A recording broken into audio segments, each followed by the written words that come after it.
afternoon. On behalf of Bengal Heritage Foundation, we welcome you all to this auspicious commemoration, a remembrance, a celebration of the life of the one and only, the quintessential Bengali, Soumitra Chatterjee. We have with us an august audience this afternoon, people from all walks of life, dignitaries, diplomats, actors, people who have spent a huge amount of time in their lives with Soumitra Chatterjee. But I'm not going to take any of your time right now. I will hand over the microphone to one of my colleagues from Bengal Heritage Foundation, Saurav Niyogi, who will tell you a little bit more about Bengal Heritage Foundation and what today's program is all about. So, Saurav, it's over to you. Thank you, Suranjan. Namaskar. Good afternoon from UK and good evening to everybody who is listening in from India. I'm Saurav Niyogi. I'm the president of Bengal Heritage Foundation. And on behalf of Bengal Heritage Foundation, I welcome you all to this wonderful tribute to Soumitra Chatterjee. To me, no one represented the quintessential Bengali gentleman better than Soumitra Chatterjee. Intellectual, self-confident, sensitive, charming, and with diverse interests. Soumitra's work with Satyajit Ray put Bengali and Indian cinema on the global map, like nothing else before and ever since. What attracts me to Soumitra is his versatile talent, from acting both on stage and films, to his poetry and elocution, to the playwright and the writer he was. For the global Bengali diaspora, Soumitra was the link that connected us to the roots. We here at Bengal Heritage Foundation have come together with the Indian High Commission London, the British Council, the Nehru Centre, and the Kolkata Literary Meet to reminisce Soumitra today with luminaries from Indian and Bengali cinema and theatre. Thank you all for your kind participation. So who are we? We at Bengal Heritage Foundation are based in London, and we aim to connect the diaspora with an objective to preserve and promote the heritage of Bengal in the UK through art and culture. We are a bunch of corporate, medical, and academic professionals with roots in Bengal, connected by a common passion for art, culture, and heritage. Today, UK is home to a large Bengali population, and we constitute one of the most significant ethnic minorities in contemporary Britain. In partnership with the British Council, we are the living bridge between UK and Bengal and India. Without any further ado, let me hand over to my fellow trustees, Bidisha and Amit, to briefly talk about our think tank series.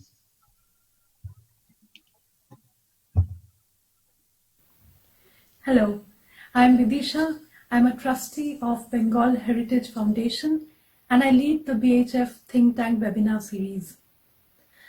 The coronavirus pandemic has shown us that now, more than ever, we need to be digitally connected so we can pull together and stand tall against this silent enemy. In this backdrop, the Think Tank webinar series was conceived and developed by the Bengal Heritage Foundation to connect people across the world with interests in the arts, culture, and heritage of Bengal. These webinars are hosted by BHF and examine Bengali culture and its impact on the Indian diaspora in the context of today's world. The panelists are eminent personalities from UK, India, and across the world with deep understanding of the topics, and the format is also very interactive with audience questions at the end of each session. The first chapter of the Think Tank series was titled Koronashur Mordini and was hosted by BHF in July this year. The coronavirus pandemic is a disease, but it is more than just a disease. It is also a disruption. It has disrupted our ways of life and our livelihoods. The situation back in July was uncertain, and the question in the minds of Bengalis across the globe was, what will happen to Puja this year? What will happen to the thousands of people whose livelihoods depend on it? In our webinar, we brought together organizers from Puja committees across Europe and India, and also, idol makers, stall owners, light artists, and other artisans to understand their perspectives and exchange ideas on how to overcome the obstacles and celebrate Pujo together this year. Hello, I'm Amit. I lead the Art and Heritage wing of the Bengal Heritage Foundation. We run programs through the year in the UK to promote and preserve Bengali art, culture, and heritage. The second chapter of our think tank series was held in August and was titled Reflections and Relevance of Heritage in the Modern Era. In this webinar, BHF partnered with the Indian Journalists Association and British Council to explore colonialism and its legacy. The webinar was held in the backdrop of our annual commemoration of Prince Dwarkanath. BHF has played a pivotal role in renovating the monument of Dwarkanath Thakur in Kensal Green Cemetery. His pioneering work as an entrepreneur and as a social reformer and philanthropist is very relevant in today's world of Indo-British relationships. At BHF, we have focused on our shared heritage, and this webinar was part of our continued efforts to bring heritage into mainstream discussions. And today, we are proud to host the third chapter of our think tank series on the legendary Bengali actor Soumitra Chatterjee, who passed away on 15th of November. We are honored and humbled that so many eminent personalities from India, UK, and the US have agreed to join us to reminisce together on his life and work. Thank you, Amit. And before we go into the formal panel discussion ourselves, we would like to actually invite on stage our dignitaries who have joined us this afternoon. And we'll start off with a message that's been recorded by Her Excellency, the High Commissioner of India in the UK, Srimati Gayatri Isar.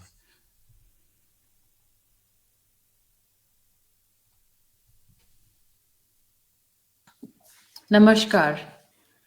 I joined the Bengal Heritage Foundation's think tank in paying tribute to the late and legendary Sri Soumitra Chatterjee. For the world of cinema in general and connoisseurs of Bengali films in particular, his passing is a great loss. Sri Soumitra Chatterjee had reigned in a brilliant career in Bengali language films for more than 6 decades. As we are aware, some of the highlights of his career was being awarded in 2012 the Dada Saheb Phalke Award, which is the highest honor in Indian cinema.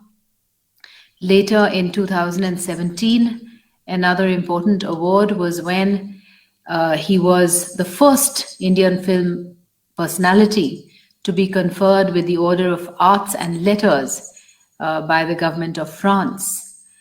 And his works with another luminary of Indian cinema, Sri Satyajit Ray, won great acclaim and multiple awards from critics and academies around the world.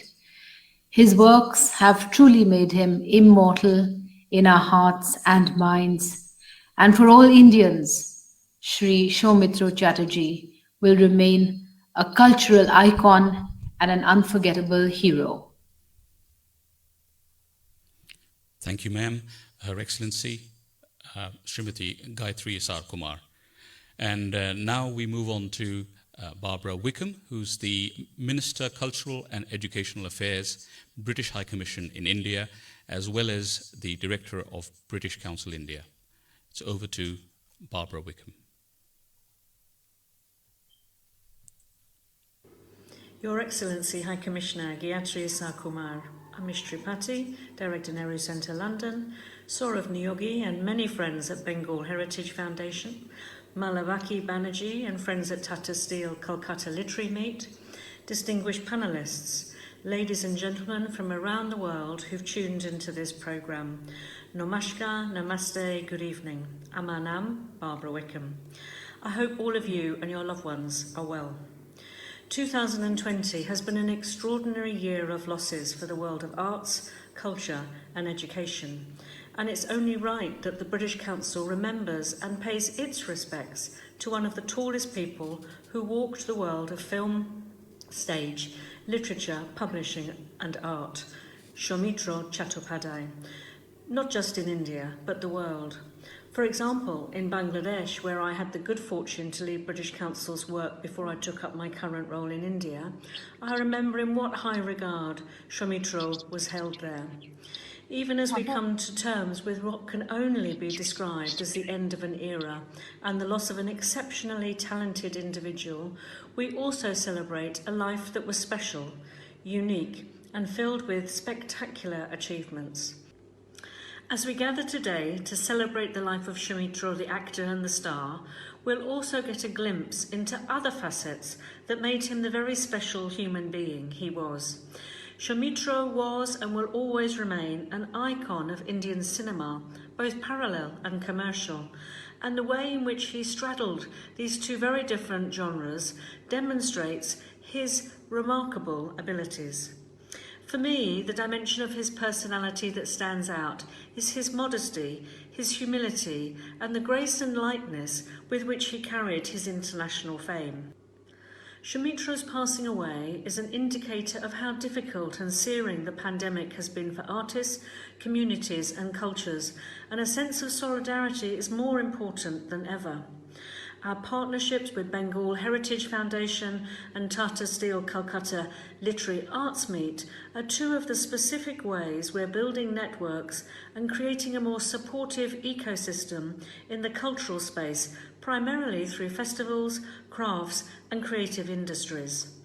Our Memorandum of Understanding with the Government of West Bengal has helped support the development of even stronger cultural connections between Bengal and Britain in a variety of ways. We've received great support from the Indian High Commission on many occasions, especially around the Education World Forum, and I remain very thankful for that. My colleague, Debanjan Chakrabarti, has spoken about the partnership we had with Nehru Centre in the past, when India was the market-focused country at the London Book Fair. Earlier this year, British Council renewed its collaboration with Bengal Heritage Foundation to build further cultural connections through India-UK dialogues, webinars, seminars, lectures and programmes on arts. We will continue our close association with all our partners and look forward to expanding our network of partnerships and step up the momentum of collaborative programming such as this as we aim to celebrate two important anniversaries. Of course, India's 75th year of independence in 2022 and then British Council's 75th anniversary celebrations in India in 2023. We firmly believe that culture connects us and our long-standing commitments to cultural relations between India and the UK affirms our shared dream for the future. We have with us today an outstanding gathering of speakers from all over the world, all of whom have engaged with Soumitra Chatterjee during different phases of his life. I hope to learn how they've all emerged with different perspectives of who he was and what deep impact he had on all of those who came into contact with him. He will live on in the hearts of all of us who set so much value in the world of theatre, film, literature and the arts. Apnara shobai balo takben, shusto takben. Stay safe and well. Thank you. Dhanyabad. Thank you, Barbara. That was such a wonderful message from you. And now we move over to some of our guests who are here live in the studio. When I say live in the studio, they've joined in live through Zoom, given the condition that's prevailing around the world. And our next guest who is coming up on stage or on screen is none other than Amish Tripathi, the renowned author, Minister of Culture, High Commissioner of India, UK, and of course also the Director of Nehru Centre, London. Amish, it's over to you. Thank you so much, Suranjan. It's such a pleasure being here. I'm the Director of the Nehru Centre and Minister of Culture at the High Commission of India. Firstly, my apologies to all of you. My apologies that I wasn't born Bengali. But I should clarify that I spent some years in Bengal, in West Bengal. I studied in Calcutta. And as all who have the privilege of living in Calcutta, as all of them do, I left a piece of my heart in Calcutta as well. As Malvika would know, I never let go of any opportunity to come to Calcutta. Absolutely love the city. But what Malvika also doesn't know, that my attraction to Bengali culture actually began a lot earlier than the time that I came to Calcutta to study. And that was through the wonderful books Feluda. In fact, I had heard the name Bali Ganj before I'd even come to Kolkata. And in my mind, Feluda, the personification of Feluda was Soumitra Chatterjee. The first time, I mean, I'd read the books earlier, and I saw Sonar Kela. And, I remember even as a child, what my views was, man, what a cool guy. And that truly, as I discovered more and more and saw more movies of Soumitra Chatterjee ji, I think when actors become role models and archetypes, and you look up to them and you want to emulate them, that's when you know they have become iconic. I am not Bengali, but movies of Soumitra ji and Sharmila ji continue to remain among my favorites.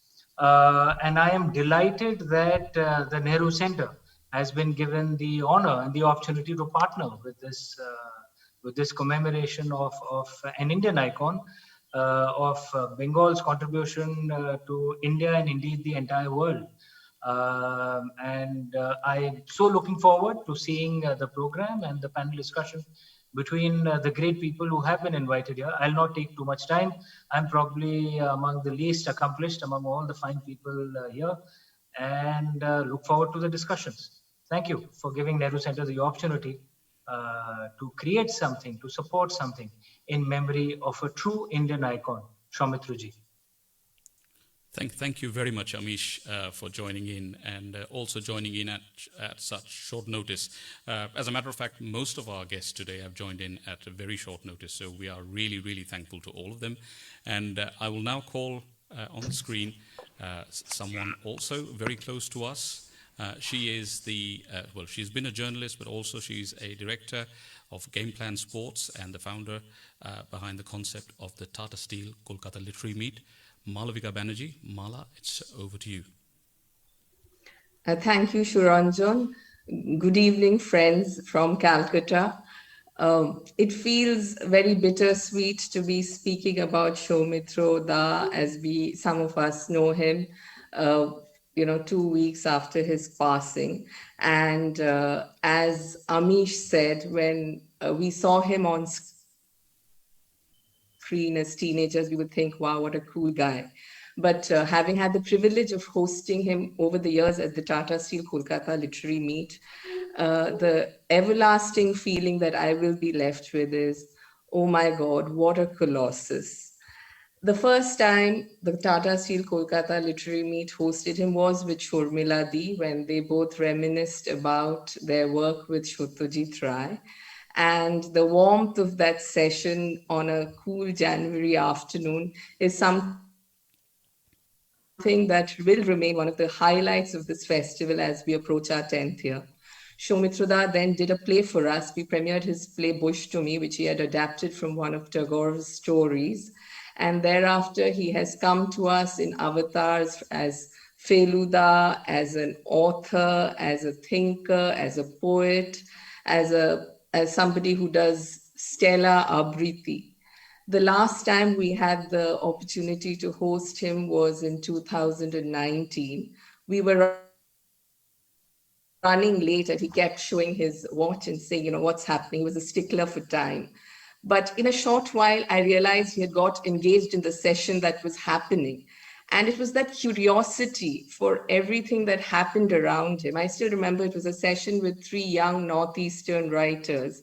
He was completely drawn into that session in a matter of minutes, and he lost track of the fact that we were running late. As a person who was much younger to him, I found that curiosity and that desire to know more at any point in life something stellar and truly inspiring about Soumitra Da.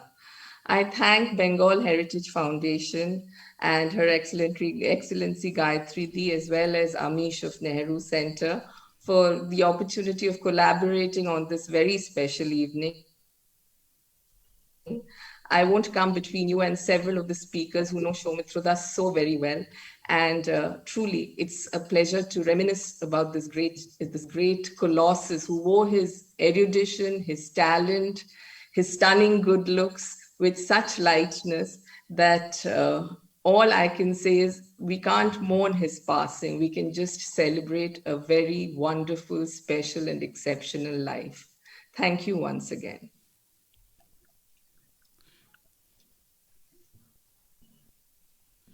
Thank you very much, Mala, for that lovely speech again.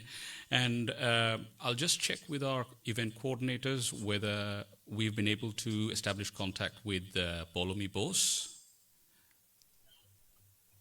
She's not yet on yet. Shuranjan, let's progress. So we'll carry on with the agenda then. So now it gives me great pleasure to actually jump into the core panel discussion for this afternoon. And in order to facilitate the panel and moderate the panel, I've got two really great individuals who I've known for quite a while. And when we go into the panel, we'll probably kind of open up the entire screen so that we can see all the interactions. So if any of our panelists or who are kind of planning to come on later on would like to hide their videos, you can, but you're most welcome to keep your videos on as well. That's absolutely fine. And to the introductions then. So coming up next is the Director, British Council, East and Northeast India, Debanjan Chakraborty. And along with him, I have the Subject Leader for Film and Media Studies, Spa University, UK, Shumon Ghosh. So with that, I will actually try to get everyone on the screen together. I'm hoping it shouldn't be a technological challenge for us, but bear with us for a second and we will sort that out for all of you.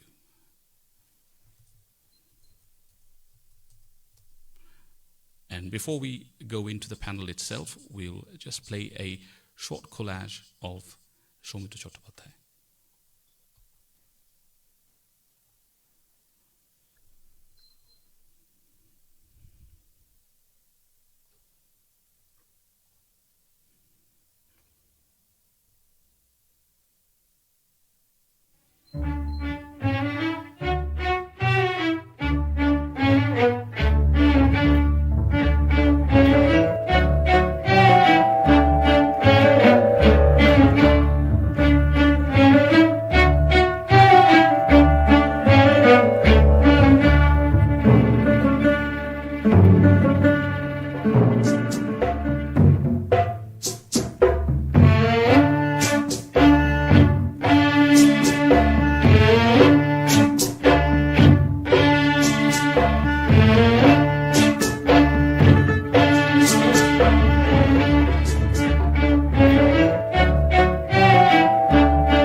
Debanjan and Shumon, the stage is all yours. Thank you, Shuranjan. By way of introduction, my name is Dr. Shumon Ghosh. I head the Film and Media program at my university, Spa University.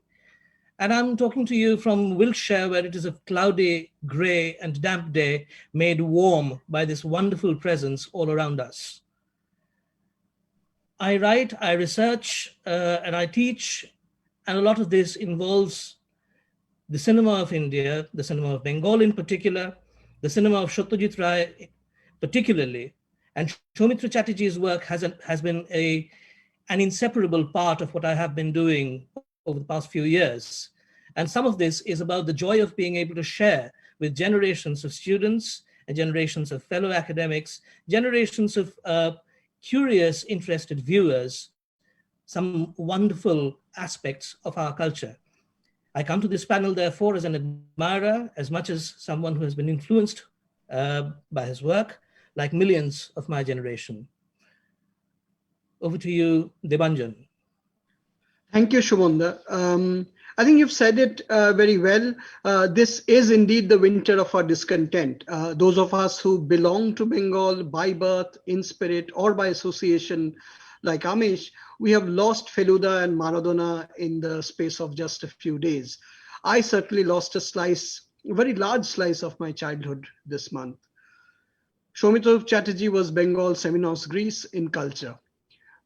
Protean talent who combined the worlds of film, theatre, literature, publishing, and arts in his tall presence. This evening, British Council India is indeed privileged to partner the Indian High Commission, Nehru Centre, Bengal Heritage Foundation, Tata Steel Kolkata Literary Meet in this program, commemorating one of the greatest talents we've seen in India. On stage, his performance in the title of Raja Lear, directed by Shuman Mukhopadhyay, was possibly one of the finest renderings of Shakespeare's King Lear in any language anywhere in the world.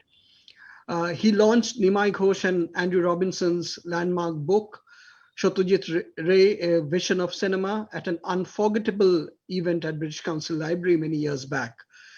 I remember being assigned the duty of fetching him from his Golf Green residence on that occasion. And that evening, I had the most thrilling car journey of my life. In between sparkling and candid conversations, I happened to have lit Feluda's cigarette as our car was stuck at Lake Gardens railway crossing. The flyover wasn't there then. Like Shumanda, my co-host here, I started my career as a journalist with the Telegraph, and I used to review films a lot. And I remember reviewing Gautam Ghosh's Dakha, which remains to my mind as one of the finest performances by Soumitra Chatterjee outside of Ray films. I have to relate a very interesting encounter that I had with him, my first kind of encounter with him when I was preparing for my master's exams in Jadavpur, and I'd gone to photocopy a copy of Sight and Sound, which I'd picked up from British Council Library. And this was in Lake Gardens Mode, and I felt a very light tap on my shoulder as I was about to photocopy those magazines. And there he stood, Soumitra Chattopadhyay, and he asked me in his inimitable Bangla, where did you find Sight and Sound? And I said, look, I've picked these up from British Council Library. And I was really absolutely in awe, and that conversation didn't proceed much further. But what really came across, I've always thought about that unusual encounter, that his magnetic curiosity that Mala, you mentioned, really was something extraordinary.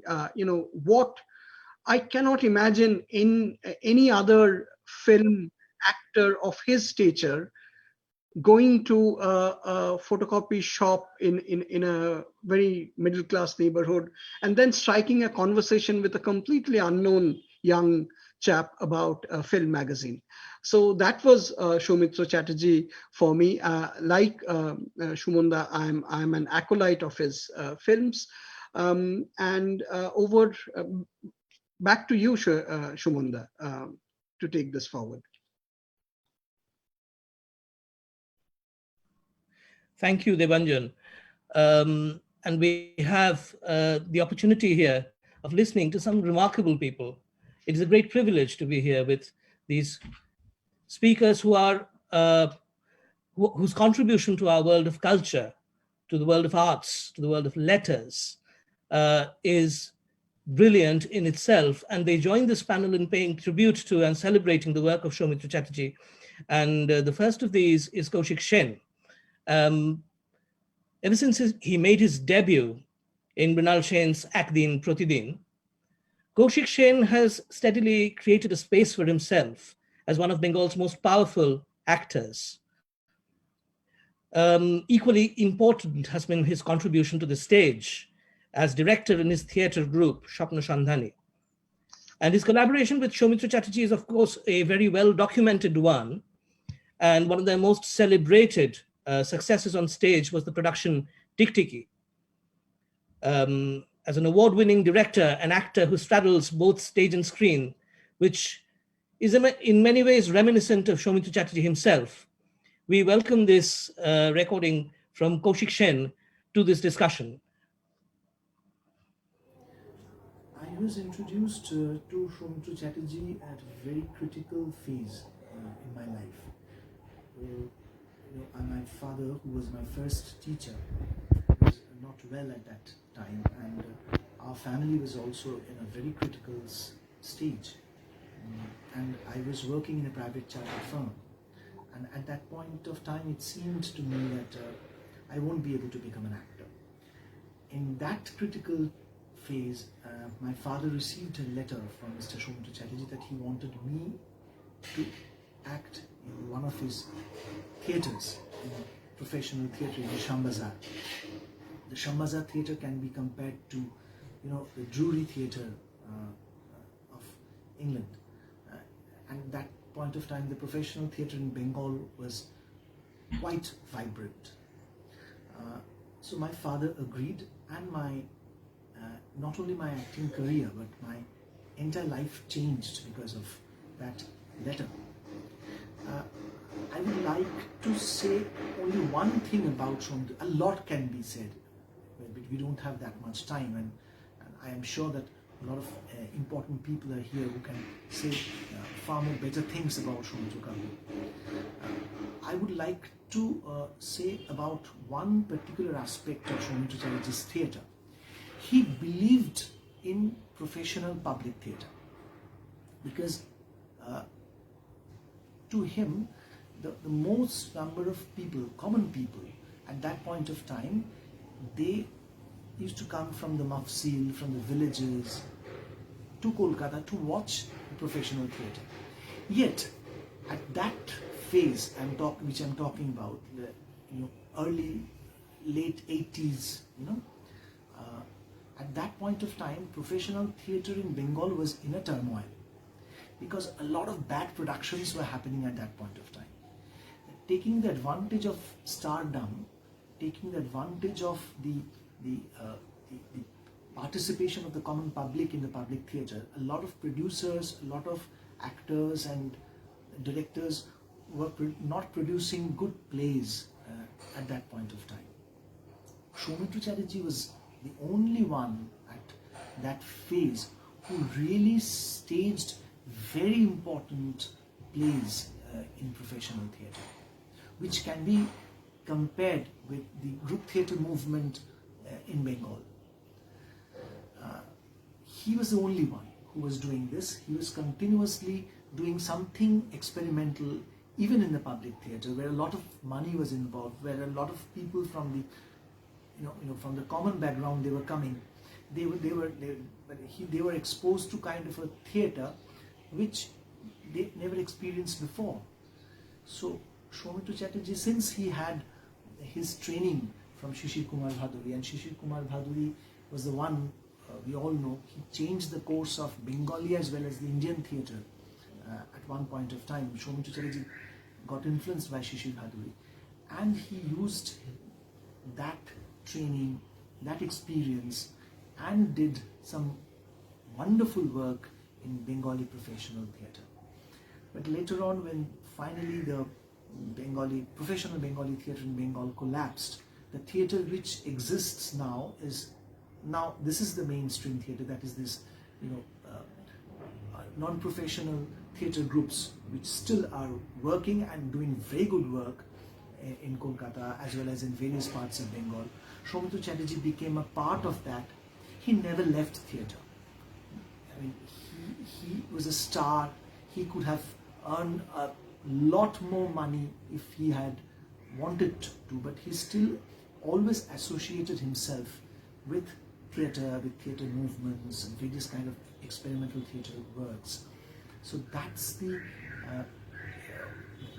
one aspect I wanted to talk about, that he did a very solid work for the Bengali theatre, and if we just look back to his theatre works, if we just keep his films aside, we'll find that he did some extraordinary work in theatre, and that's how I learned not only as a professional film actor, but as a theatre practitioner, as a theatre director, I learned a lot from him, and it's very unfortunate that just before he was hospitalized, we had an opportunity of me, another very important actor of Bengal, Dev Shankar Haldar. We had a very interesting discussion with Mr. Chatterjee, and he was, at that point of time also, he was thinking a lot about doing something new, and he was extremely excited to do a new kind of theatre after this COVID, after this pandemic, and he was looking forward to it. He was not at all disillusioned. He was not tired. He was not he was not frustrated. But he was looking forward that this pandemic, even after this pandemic, what he was searching for a new language. He was searching for a new space where theatre can be done in a different way after this pandemic. So that's Mr. Soumitra Chatterjee for you. Evergreen, ever vibrant, ever energetic. That's my teacher, Soumitra Chatterjee.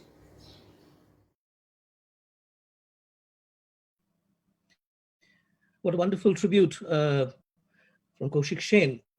And of course, one of the things that we remember from Soumitra Chatterjee's first film, Upur Sangsar, is that magnificent moment where late at night he is with his friend walking down Tala Bridge, and he recites lines from Dinabandhu Maitra's play Shadabar Ekadashi, and the grace and the cadence through which he sort of recites these lines is actually something which has become part of folklore. This, in a sense, is where the icon is made. And this is basically the first of our themes for this evening, the making of the icon. The icon is made through his influences. Shishir Babu was one of them. Soumitra Chatterjee has also mentioned Ahindra Chaudhuri on occasion. And one of the things that we see is an effortless movement between theatre and cinema. And that is something I think that Kaushik Sen's account gave us a clear glimpse into. I'll hand this over to Devanjan at this point in time to take you forward with the next segment. Thank you, Shumanda. We are indeed very fortunate to have with us this evening two people, Sharmila Tagore and Parambrata Chatterjee. Sharmila ji was, of course, the first person with whom Soumitra Chatterjee shared screen space with in Upur Sangsar. And Parambrata Chatterjee, he is the person with whom Soumitra Chatterjee shot last. I mean, the biopic that Parambrata was making with him. I'll come to you first, Param, with a very quick introduction for Param for everyone tuning in. Parambrata has established himself as, had already established himself as one of the most prominent actors in the Bengali film and television industry when he rose to national fame with Sujoy Ghosh's Kahani. Parambrata has made a very successful transition to the world of producing and directing, and he has done several well-received films, including Obhijan, the film that Param had scripted and was working with Soumitra Chatterjee just before he got admitted. Param is joining us from Solang Valley in Himachal. Param?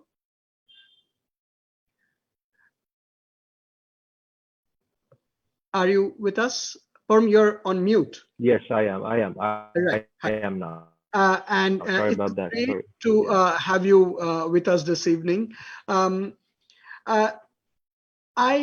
wanted to ask you about the kind of formative influences. Soumitra Chatterjee, as we know, was one of the most thinking individuals Bengal has ever produced. And I'm deliberately avoiding the word intellectual to avoid a certain cliche about us. What were his formative influences for him in terms of the world of ideas that he explored? Well, I think to begin with, good evening to everybody, to the entire panel here. We've got some lovely people and very, very and people that I really look up to. And thanks for having me on this panel as well. Through my set of interactions that I've had with him over the past 1 year, in course of making the film and right before that, what I realized was he was essentially a man of ferment, and by that I mean intellectual ferment. And I think his transition as a man in his in his late teens from the village, uh, the town of Krishnanagar in suburban or rural Bengal to Calcutta of the 50s, of the early 50s. Well, incidentally, I should mention that Miss Wickham, I think she mentioned, how well he's received in Bangladesh. I think it is very, very important that when we are speaking on behalf of a Bengal Heritage Foundation, we also take into account the largest Bengali gathering in Bangladesh, and Bangladesh is all over the world, and that's very crucial. I think we should not miss out on that by any means. And the other point is that I have had the good fortune of spending quite a lot of time in Bangladesh working on several projects, and I've seen that how they consider Soumitra Chatterjee to be one of theirs, almost, because originally his family hailed from this little village called Koya in the Khulna district, in the Jessore district of Bangladesh, actually. Rather, I think it's Kushtia and Jessore caste. Anyway, so but yeah, he grew up in Krishnanagar, and I think the move to Calcutta, the Calcutta of the 50s, the city right after independence, right after a very the very bloody partition, and a society which was still carrying the stigmas of the trauma of partition, a society which was also trying to look at itself in a fresh perspective, and the ferment that Calcutta was at that point in time, the sort of the rise of the leftist movements, which he was essentially a part of. All of that, I think, kind of made him the man that he went on to be, and the ferment that he was looking for to satiate his intellectual quests. I think the city of Calcutta of the 1950s, that is what the city provided him with. And also, I should mention that he used to, in course of our conversations, in course of our addas, he used to mention names of some very otherwise unknown people. Like, for instance, he used to mention the name of this gentleman called Gaur Mohan Mukhopadhyay, who happened to be his senior, I think, in school or college, who first taught him to read the correct books. I mean, you can read voraciously, but I think he was the first gentleman to teach him, or to tell him that there should be a path which you should be following in terms of reading. And also his initiation into Marxist ideas and everything, all of that happened at that time, at that particular time. And I think that is the time, the early mid-50s in the city of Calcutta, right after partition, that created the artist, the consummate artist that Soumitra Chatterjee went on to be. Of course, there is Shishir Bhaduri in it in terms of theatre. Of course, the films which were happening. By the way, I don't think they were too happy with the kind of films which were being made before the advent of Satyajit Ray. I don't think their generation was too happy with the kind of films being made. On theatre, they were extremely passionate about theatre, especially that of Shishir Bhaduri. The coffee house, their contemporaries like Ashok Chattopadhyay, Ashunil Gangopadhyay, all of that. I think, Devanjana, you're on mute. No, I was deliberately on mute. I had to carry on, please. I thought you were talking. So yeah. So I think the contemporaries like Shokti Chattopadhyay, Ashunil Gangopadhyay, Shandipan, this at coffee house, exchanging ideas. I think that was his earliest influence. And I should mention, it would be a sacrilege not to mention the original and the most important influence of his life, and that is Tagore. I think Tagore's influence was so much on him that his contemporary poets would actually pull his leg, saying that no matter how much you try to write modern poetry, the fragrance of Tagore seems like, looming very large on your poetry, and that it looks like it's never going to go. And he was absolutely not complaining about it. He embraced Tagore. He understood Tagore like I think very few other people have so far. So I think this is the amalgamation that made him the artist that he went on to be. Yeah. Thank you so much, Param, for setting out that framework. And it's quite interesting that you should mention Tagore, because I picked up, I think, in one of the news coverage after he passed away, that there were just two pictures in his portraits in his study. One was that of Tagore, Yeah. other Yeah. was of Ram Mohan Rai. And that, I Right. think, spoke volumes about the man. I mean, he didn't have Satyajit Ray's portrait there. I mean, of course, we know what a profound influence he must have been, the filmmaker, but it's quite interesting. Just out of curiosity, and it's a cheeky question, I know he was a big sports fan, and I think hockey was his favorite game, but did he support Mohun Bagan or East Bengal? I think he supported Mohan Bagan. Yeah. Right. He used to play a lot of hockey, but actually he was really very fond of cricket. I don't think he was that much into football personally, but any Bengali would have a slice of football in him or her. So yeah, but I think he really enjoyed and appreciated the sport of cricket, and like talking about it. He had also played a healthy dose of cricket in his youth. Yes, but I like the point that you mentioned, that there were two portraits in his study, which I have seen myself, and a lot of us here have seen actually. And I'll just take the liberty of kind of explaining that in as short as possible. So yeah, so it's no wonder that he did not have Satyajit Ray's portraits in his study, because he was not a man who lived by the fame or the accolades or his professional accolades that he had accumulated over the years. He is somebody.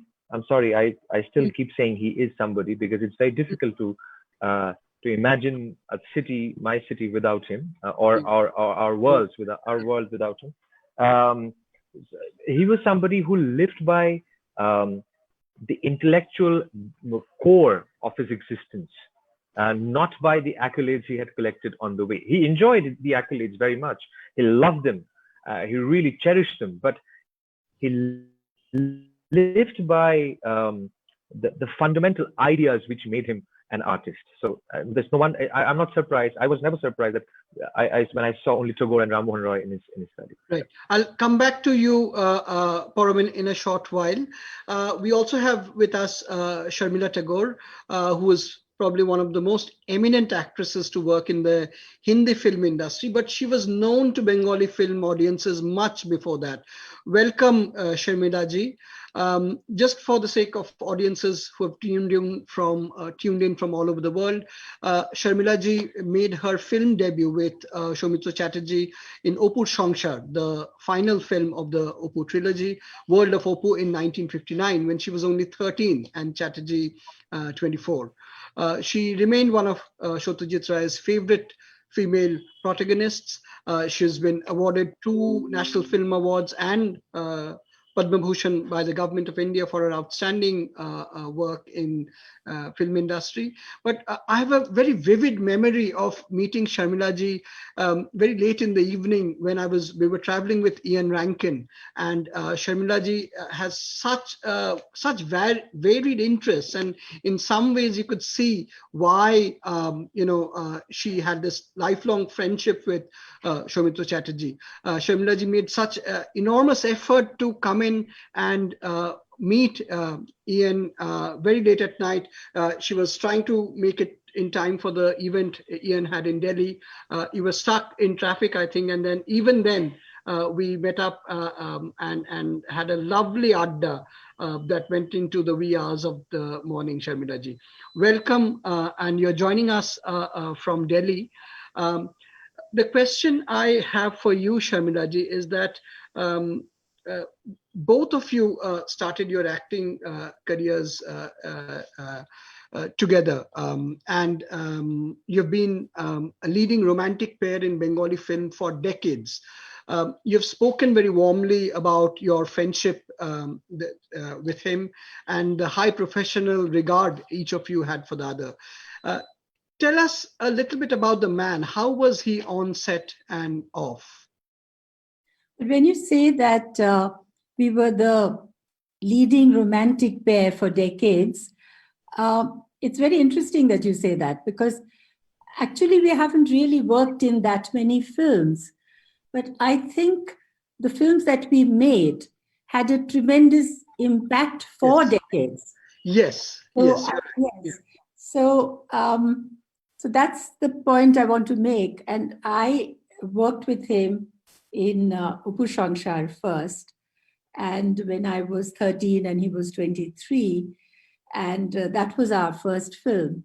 So when I look back at my professional partnership with Soumitra, if you please, I view it as in phases, because the early phase, which gave us Upu Shangshar and Devi, when I was just a schoolgirl. And then when I went back, there was a gap. Then I came back, and then I worked in films like Bornali, then Kinugo Alar Goli, and few other films.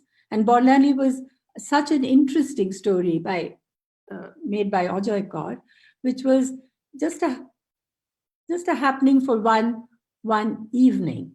And it's so beautiful. And Soumitra looks so gorgeous in, Dhuti Punjabi, and, like everybody has said, Quinton, like a Bengali person. And then I went off to Bombay. And then I came back a slightly more matured practitioner and worked in Days and Nights of the Forest. And then much later, Abar Arunne. So you can see that there hasn't been that many films.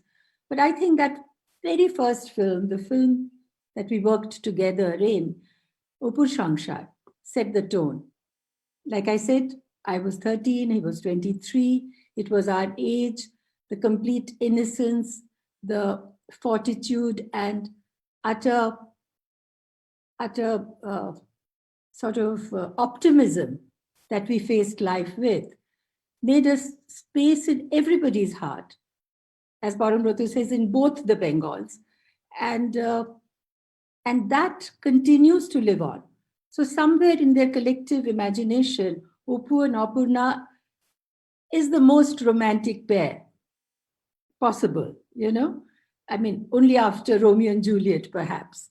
But maybe I'm biased, but I think it is that has lived on. And that is what you say when you say that it's been for decades. And when you say that, how was he on the set? And off the set, I think on set and off set. On the set, he was a professional. Although Manikda, when we worked with Manikda, all of us got scripts, but he didn't encourage us to read it. He didn't want us to memorize our dialogue. But Soumitra, of course, worked because he was such a committed actor, and also the theater influence from Shishir Bhaduri, etc. So he had made a complete backstory in his mind. What would that character be doing? And apparently Manikda also encouraged him. He says, well, perhaps he didn't do that. Perhaps he didn't go to the coffee house. Maybe he went to see a cinema. So they would have that kind of discourse about the character. So on the set, he was very enthusiastic. Even if he was not required on the set, he would still be present, give us cues, stand there for, the line, the eye line for us to, to help us. He didn't overwhelm us with his presence, but he was there when we needed him, So he was, and his language, because he had such a hold on the language, the Bengali language. It was a pleasure to hear him, So he brought so many modulations, and so it really was a learning for me, especially to see how he was delivering those dialogues. And so many different. Change over time. I mean, it's a 6-decade long. And then for Charulata, apparently the script that we follow, we write, is more Tagorean. But there existed a script before, which was, more pre-Tagorean. And Manikda asked him to practice that, that kind of handwriting. And he did that. So I think he was very diligent. And off the set, he was a riot. he was such an addabaz, and he could sing, he could recite, he would regale you with so many anecdotes. And it was, we did this. Arunidin Ratri was entirely shot outdoors, and this was this big gang of us, and we did so many crazy things. And I will cherish every moment of that outdoor. And then much later, we did Abar Arunne. The gang had shrunk. There was only Soumitra, Shubhendu, and Shobit Bhanjo. Despite his, advanced cancer, he didn't want to be left out of the film. He came, and then again, Soumitra was center stage with Shubhendu in his addas, and his scholarship and his knowledge, in-depth knowledge about everything, and just I would just listen to him spellbound. So Manikda, of course, mentored him, but he grew to be, he became a giant of an actor, and he had a parallel successful career, with Manikda. Although he worked with Manikda in 14 films, but he had made 350 films. So he made so many other films. I remember seeing his Koni, as a swimming coach, which was such a delightful performance. Then in Chinde Bundi, where he was a audacious villain, he played that role so well. So in everything, and post Manikda, Shazir Bati and so many other films that he, Bala Sheshe, and as Porambroto's film, he was doing a biopic. Yeah. And from the set, he went to the hospital. So he was a workaholic. Well, workaholic, I don't want to call him a workaholic, like a Karamveer, he just wanted to work, and he wanted to interpret his characters. And that's why perhaps he liked theater so much. Right. Because he could change his, he could do different things. He could experiment with, how to play a character in different ways, because everybody has already said that how curious he was, how he wanted to explore and go to a different space. So that was Soumitra, yes. That's very interesting what you said, Sharmilaji. I was just wondering that if you could tell us a little bit about the persona of the star. I mean, both you and Soumitra Chatterjee were in some ways, you are sort of stars that, India, Bengal, the world look up to. Was it... when you were acting in Satyajit Ray films, I mean, some of your most iconic films with Soumitra Chatterjee, Opu Songshar, Debi, Arunne Dinratri, when you were paired together, was it different working with Satyajit Ray, with Soumitra Chatterjee, and working with Soumitra Chatterjee with other directors? Yes, well, Manikda was a very different kind of a filmmaker. He pioneered a different kind of films to Bengal, the kind of films we hadn't seen before. He changed the background music. There was no orchestra playing. There would be a tap dripping or a bird chattering somewhere. So different kind of radio blaring next door, or a fan whirring. So different kind, in pictorially, sound-wise, he changed the dialogues. The dialogues became more spoken, more colloquial, more bilingual, the way we speak. So, but the other directors were also, like I said, Bornali, the film that we worked in, was very good.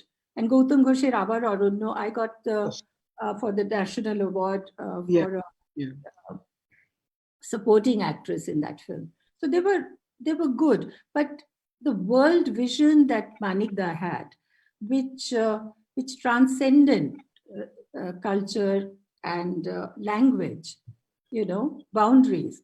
Right. That ability, of course, Mrinalda had that, and Ritik Ghatuk, of course, had that. But the others perhaps, didn't quite have that. And also Manikda's commitment to work. Like Manikda would not take anybody in his films unless he was 100% convinced that that particular person suited his character. Because I and Reena tried so hard to be in Ghare Baire, but he would hear of us, you know. And we tried very hard, but he didn't take us. Whereas the other directors, perhaps, you know, the popularity of the pair, the actors, would influence their choice, perhaps. So one of the things we hear often, I don't know whether it's anecdotal, maybe Param could throw light on it, that Soumitra Chatterjee wanted to be in Nayok, which he wasn't preferred choice. But you have acted with Soumitra Chatterjee as Satyajit Ray's leading lady, and with Uttam Kumar as the leading lady in one of Manikda's films. How was it different? Also, Soumitra wanted to be in Gupi Ga in Bagabayan, I think.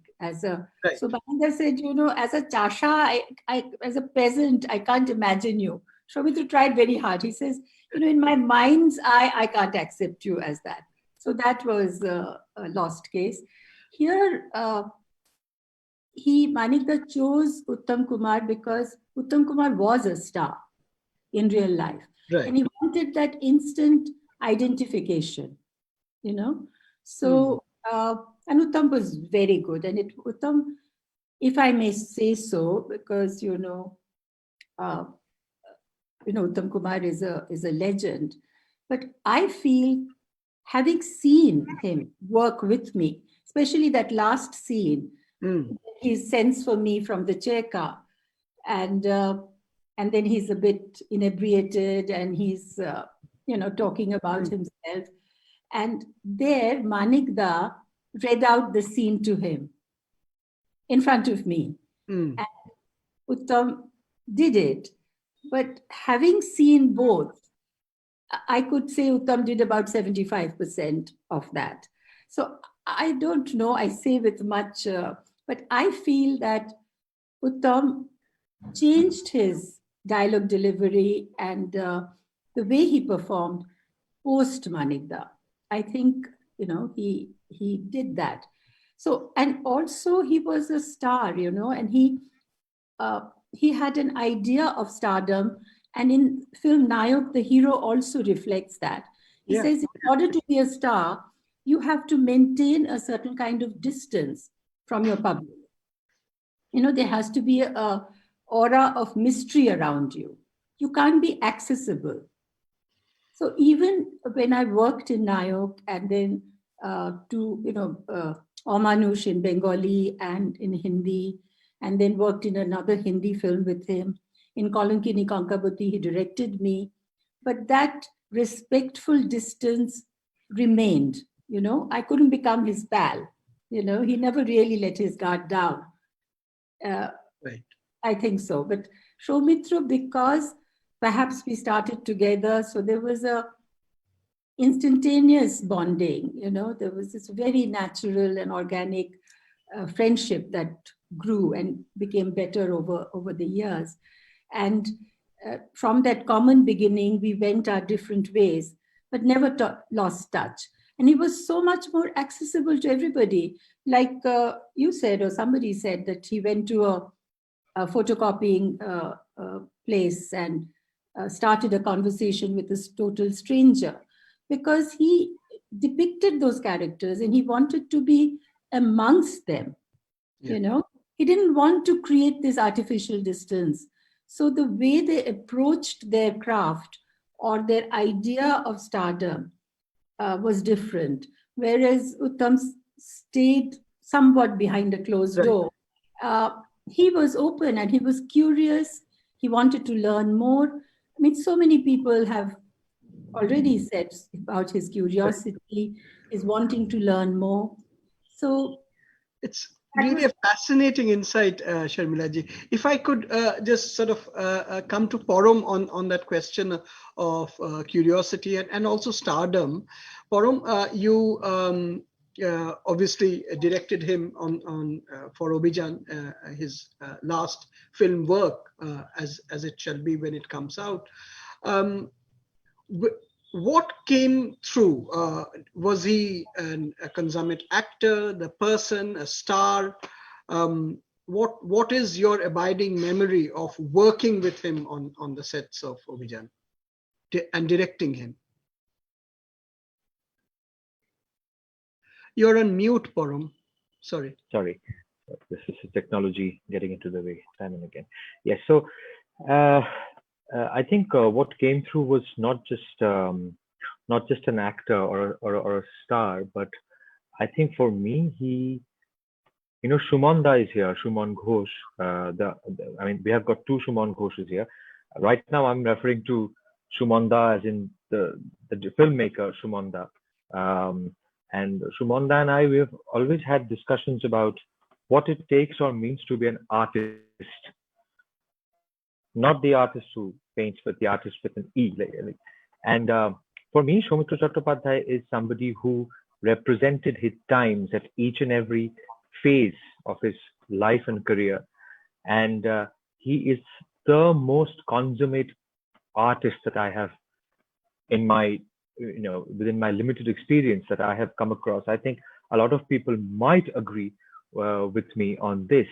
And I'm going to take a leaf out of Sharmila Auntie's, what she just mentioned, because I think she really, having known him so well for so many years, I think she exactly pointed out the difference between the ideas about stardom that he had, that he shared, the difference that he shared in ideas with another legend, that is Uttam Kumar. And that kind of defines, that goes to say a lot about the way Soumitra Chatterjee envisioned himself, his career, and the world, his worldview in general. He made something very clear that if you would ask him that, so do you think that you are not you never really became the star that Uttam Kumar became? And he would cut you short and tell you, I was a star from day one. And he was. He still is. He always will be. But he also made it very clear that I am, and I always will be a star on my own terms. There will be nothing that will define how I wish to be remembered. I will define how I wish to be remembered. And he wanted to learn from every single individual he met in his life. He wanted to learn. He wanted to take a leaf out of their their books. Every person, like I'll just share two anecdotes. And one morning I was at his place to have my kind of research / chat session with him, which was very, very enjoyable. It usually used to be in the evening, but one day it was in the morning, and then I found this sort of, within quotes, this very common gentleman who turned out to be an organizer of shows, these shows that happen over winter in different parts of Bengal. And I sat and listened to them chatting for a bit. And then later on, when this gentleman had gone, when he had left, I went and asked Soumitra that, how come is it that you kind of get along with such people as well? Don't you think don't you find it difficult to interact with people from such a different background, from, they don't know, that they are not so well read as you are? And he said, no, I mean, that is the idea, that I want to enrich myself from knowledge from all spheres of life, from all walks of society.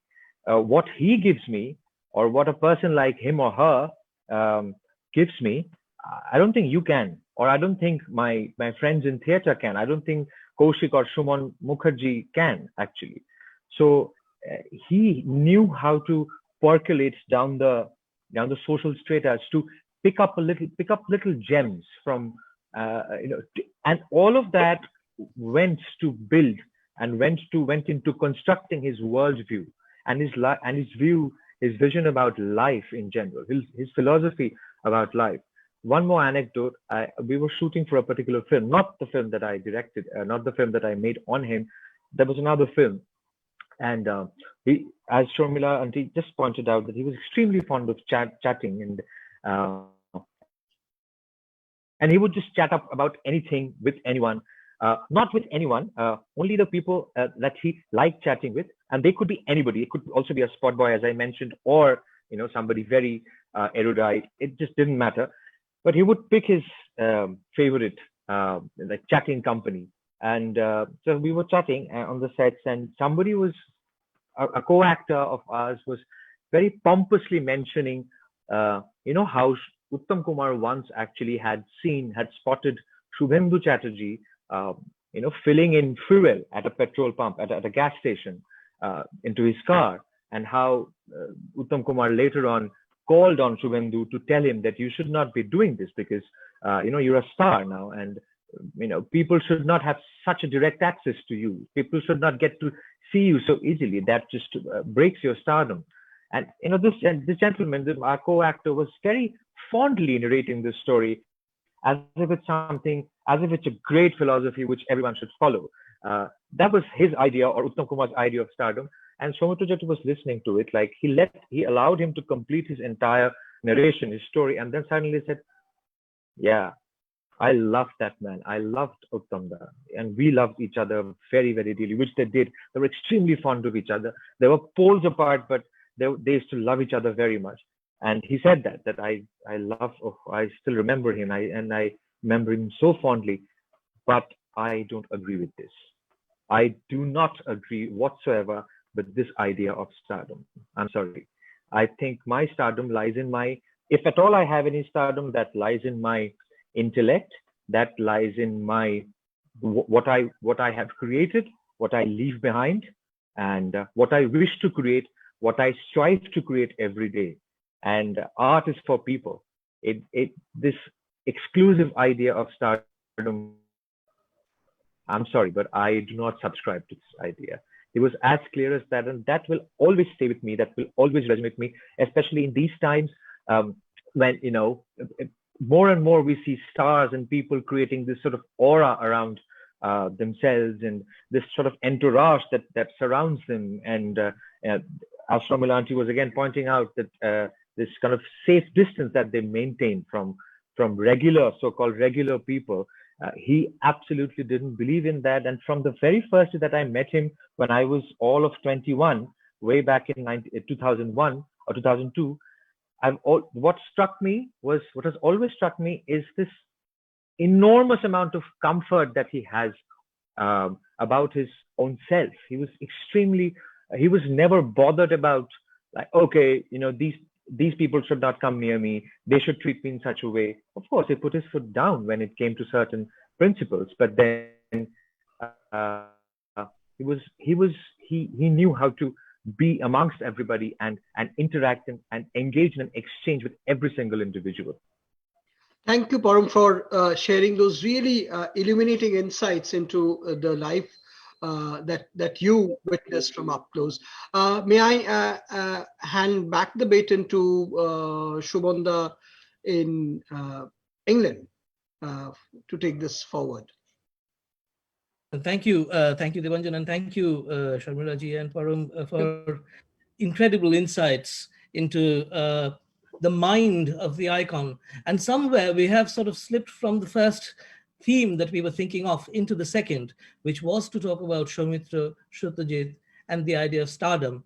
And what we are looking at is somebody who is iconic, but has also left a deep influence on a lot of people, some of them from industry, but many millions of others outside it. And that is what we talk about when we talk about impact. The impact of the actor is in the audience. And it is in the audience through which this impact is felt. It is felt beyond the screen. It is felt beyond the theater stage. It is felt in town halls. It is felt in stage shows. It is felt in workshops. And we have with us Kaushik Chatterjee. And Kaushik is an IT consultant. Kaushik works with Cognizant Technologies. But Kaushik has been infected for a very long time, like millions of others, with a love of theater, a lot of which has had to do with the work of Soumitra Chatterjee. Over to you, Kaushik. Thank you, Shumanda. I hope I'm audible. First of all, I'm honored and humbled in this august company. As an audience, my first tryst with Soumitra Chatterjee was with Hirok Rajadeshe. 5 years old, youngest of the cousins, platoon, marching towards Prachi Cinema Hall. Honestly, did not realize the Ray's magic or neither for Soumitra Chatterjee in those years. Then uh, grew up with Feluda, which Soumitra Chatterjee became synonymous with. Later teens and early 20s, of course, being a film buff, Bollywood, Tollywood, even his commercial plays like uh, Protishod, okay, watched mostly and used to boast if Bollywood has Nasiruddin Shah, we have Soumitra Chatterjee. Life meandered, time went past, watched his legacy creations of Satyajit Roy, Tapan Sinha, and a couple of Mrinal Sen. Many a times, he evolved differently to me. The movies meant differently. But uh, I would say I was fortunate also to watch him a couple of theaters, early 20s when I was in mid 90s at Tik Tiki and later on Raja King Lear. So, but as an audience, what I would say is I never met him in person. I never ever met him. But he always gave me that feeling of Kachir Manush. So what Orom and Sharmila ji mentioned, that stardom bit, I think that mattered the most for him. And as an audience, I'm humbled to say that I lost someone very close to me. I always, I kept watching his movies, even the uh, recent ones, one of the best ones with Porom and Riddhi, Shomantoral. And he also amazed me with that enormous passion at this age for the craft. I think there's loads to learn from him, even as an audience who hasn't met him ever. That's all I can say, Shubham. Thank you, Kaushik. And the audience response is a particularly key one because it gives us a sense of how incredible the reach of the influence of actors and stars is. And film industries, of course, find their way through different moments, and stories change and narratives change.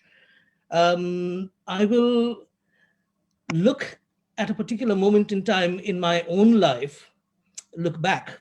This was in the 1990s when I used to do the round of Taliban studios as an erstwhile journalist. And there I met a young actress, and she was making her mark on the floors of the Technician Studios and the Near Theatre Studios and Indrapuri Studios. And thereafter went on to establish herself as one of the industry's finest, with a string of much admired and many award-winning performances. This includes nearly 25 films with Soumitra Chatterjee, including, for instance, Paromita Rakdin, and more recent successes like Balasheshe and Praktan, as well as one of Soumitra Chatterjee's final films, Balashuru, whose release we await. We welcome Rituparna Sengupta, who joins us from Singapore. Rituparna.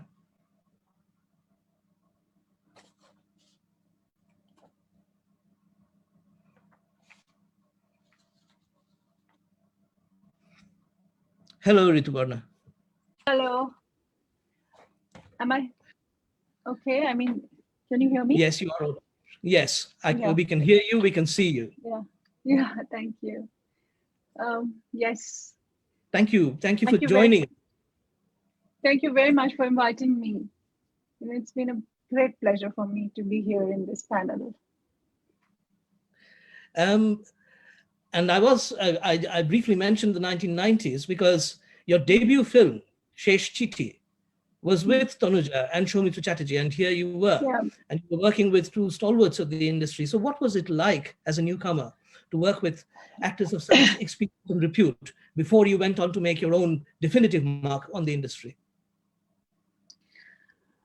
Yeah, I mean, it was mid-90s, I think. I was just facing the camera that time. I mean, with my debut film was Shetpatra Thala, and very close to Shetpatra Thala, I did Chesh Chitti, which actually introduced me to this towering personality, the hero of our childhood, Soumitra Chatterjee. So, of course, we grew up seeing his films. And it was a bonus for me to get Soumitra Chatterjee and Tanuja Aunty together in one set. And again, a legendary pair for that matter. So, of course, I was like in awe of them. So, it was like, I was like, oh my God, what I'm seeing. So, I think Soumitra Chatterjee was absolutely fabulous. It was like 25 years back, and he was even more younger, and he looked absolutely vibrant, handsome, and we were all in awe of him. Like, Soumitra Chatterjee was the most handsome man I've ever seen in my life, because with his diction, his the way he presented himself, the way he walked, the way he talked, the way he, his grace was all about, to watch too. So obviously, Soumitra Chatterjee's presence was absolutely outstanding on sets. And I was a little shaken to, work with him, because, in my very early, as a debut, I'm a debut actor that time. So it was very difficult for me to gauge a personality like him.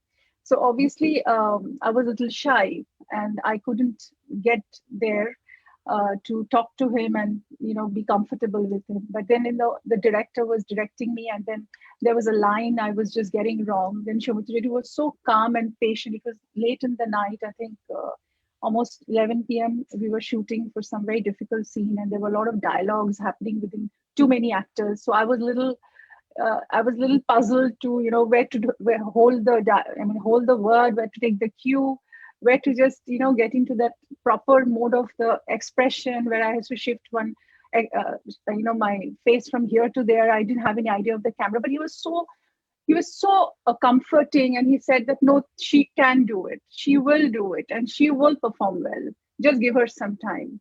He didn't know anything about me. He didn't even, I didn't come from a background where I had any experience about acting or anything of that sort. So, but he just treated me so comfortably that newcomer, I got treated like a queen on the set. So that was Soumitra Gaku. He was like he was like an inspiration for me. And from that, from that onset, I was like, I became so comfortable with him, and I used to come and discuss with him things later on when I had any problem. I used to discuss with him, Jetu, is it okay? How do I do it? How do I perform? How do I see things? How do I get into the skin of the character? Is it okay? Is it right? So he used to guide me in a very interesting way. He used to always say that you believe in your craft and you believe what you're doing, you will get it right. So he was all about, he was so immersed in his craft. He was so dedicated, and he just, he was a delight to watch.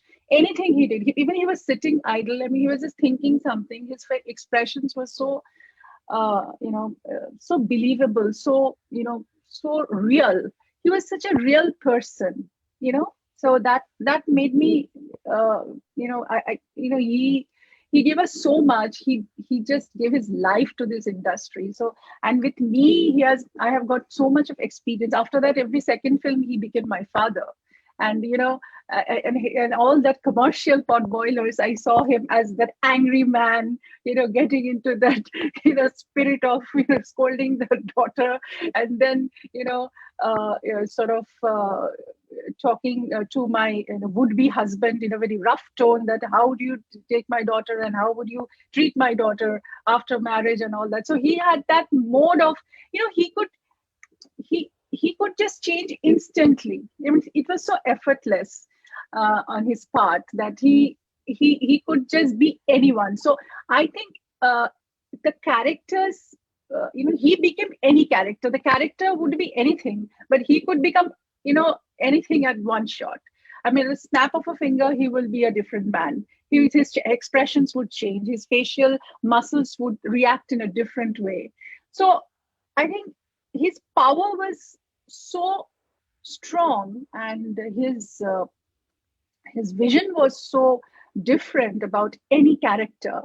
When I did Paromita Ragdin with him, I was like, oh my God, I couldn't even relate to that Soumitra Kaku who I worked with in the first film, and then Paromita, Agdin came after 5-6 years, and where I also matured as an actor. Of course, I also had my share of films in a different mode with him, with this commercial pot boilers, and then I graduated with more with him with Paromita Ragdin, then Devi Pokko, Raja Shen's Devi Pokko, then Attiyo Shajan, an award-winning film, then with of course Mohanaika, and I did so many. I don't even remember all the names, but then few of these actually created a lot of stir in the industry. So those are the names I should mention. And of course, the commercial part, as you mentioned, the commercial part was so interesting with him that I actually, I was just, it is. I mean, his absence in this industry would be felt in all kinds of films, for that matter.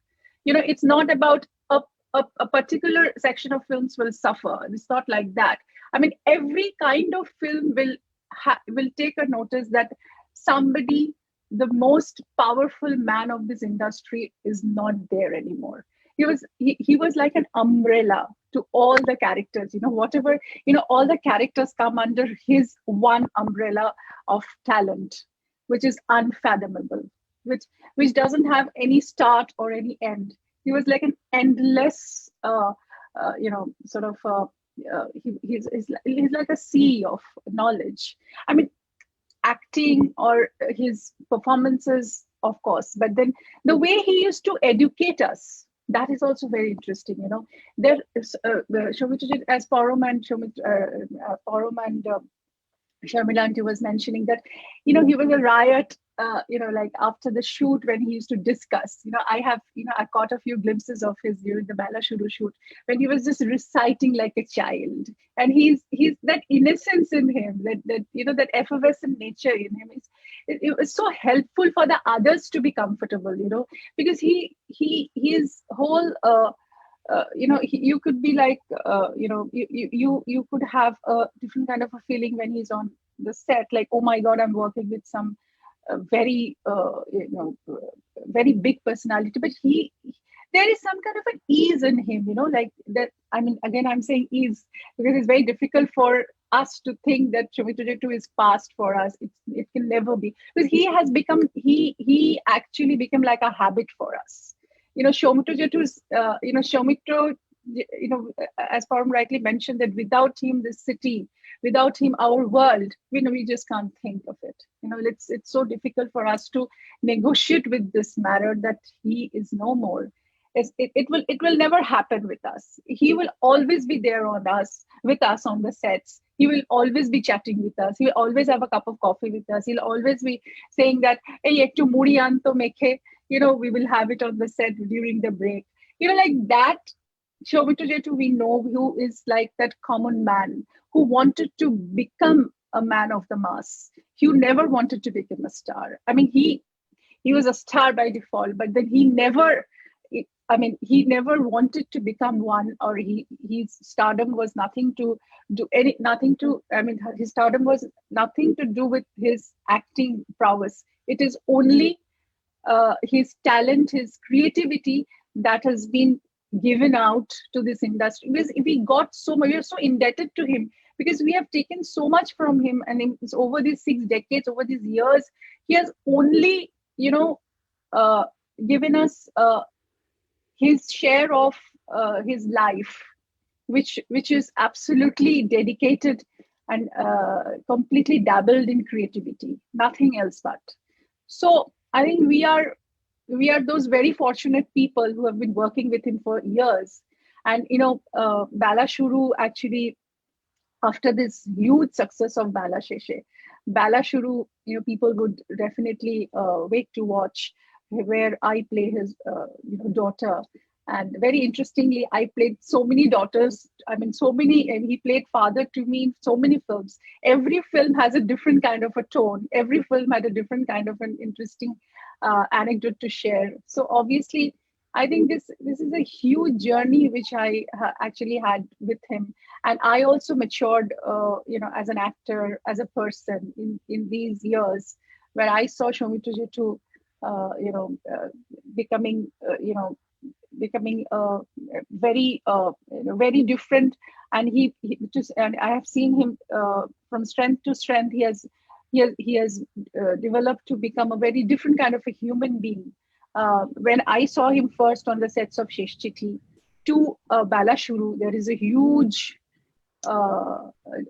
difference what I noticed in him, where he every moment he became a different person. Thank you, Rituparna. What you have painted, and I will use the word painted here, what you have painted here is a picture of somebody who was incredibly generous as a human being, generous in terms of the ways in which he was able to share his talent with all of us. And that is something that is a very remarkable part of how Soumitra Chatterjee will be remembered. The other thing that I think, there was a great deal in what you said, but the other thing that I was reminded of is a line by Satyajit Ray, where he says what his idea of a star is. And he says, a star is somebody who continues to remain interesting even after he or she has stopped doing anything. And that, in a sense, is the kind of picture that you were able to paint. It was very vivid. Thank you very much indeed. We talk about Soumitra Chatterjee as a star, and we talk about the ways in which he almost reinvented stardom. And this is something that Sharmilaji and Param and you have sort of described to us in very different ways. A very quick, almost cheeky question. Did you have any tips from him about stardom at all? Being one yourself. Actually, I don't know. I mean, I think he quite didn't believe in stardom. Actually, his ways are very different. He actually, for me, his stardom was his knowledge. His stardom was he was like a walking encyclopedia.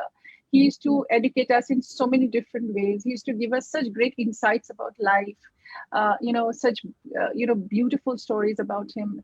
On his whole life was all about a lot of things. He actually, when he walked through a lot of bumpy roads, he used to give us a lot of insights about those. So first, I mean, he didn't give me directly anything, any sort of advice about stardom.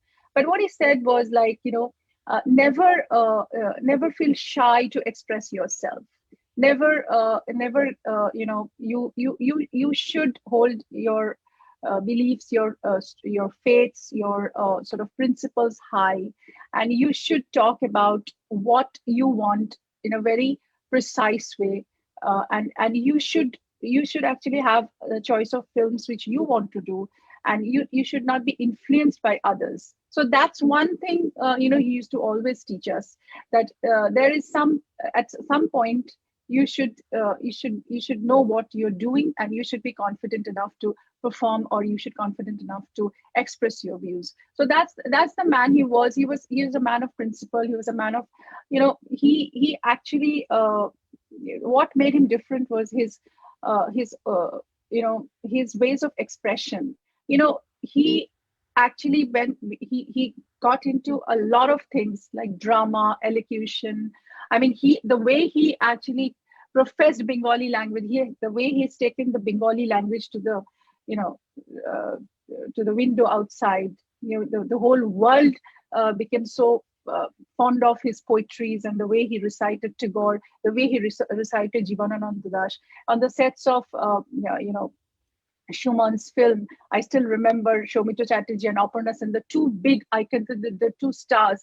They were discussing Jivanananda Das and Rabindranath. Somebody's reciting Jivanananda, somebody's reciting Rabindranath. So that was such a delight to watch them.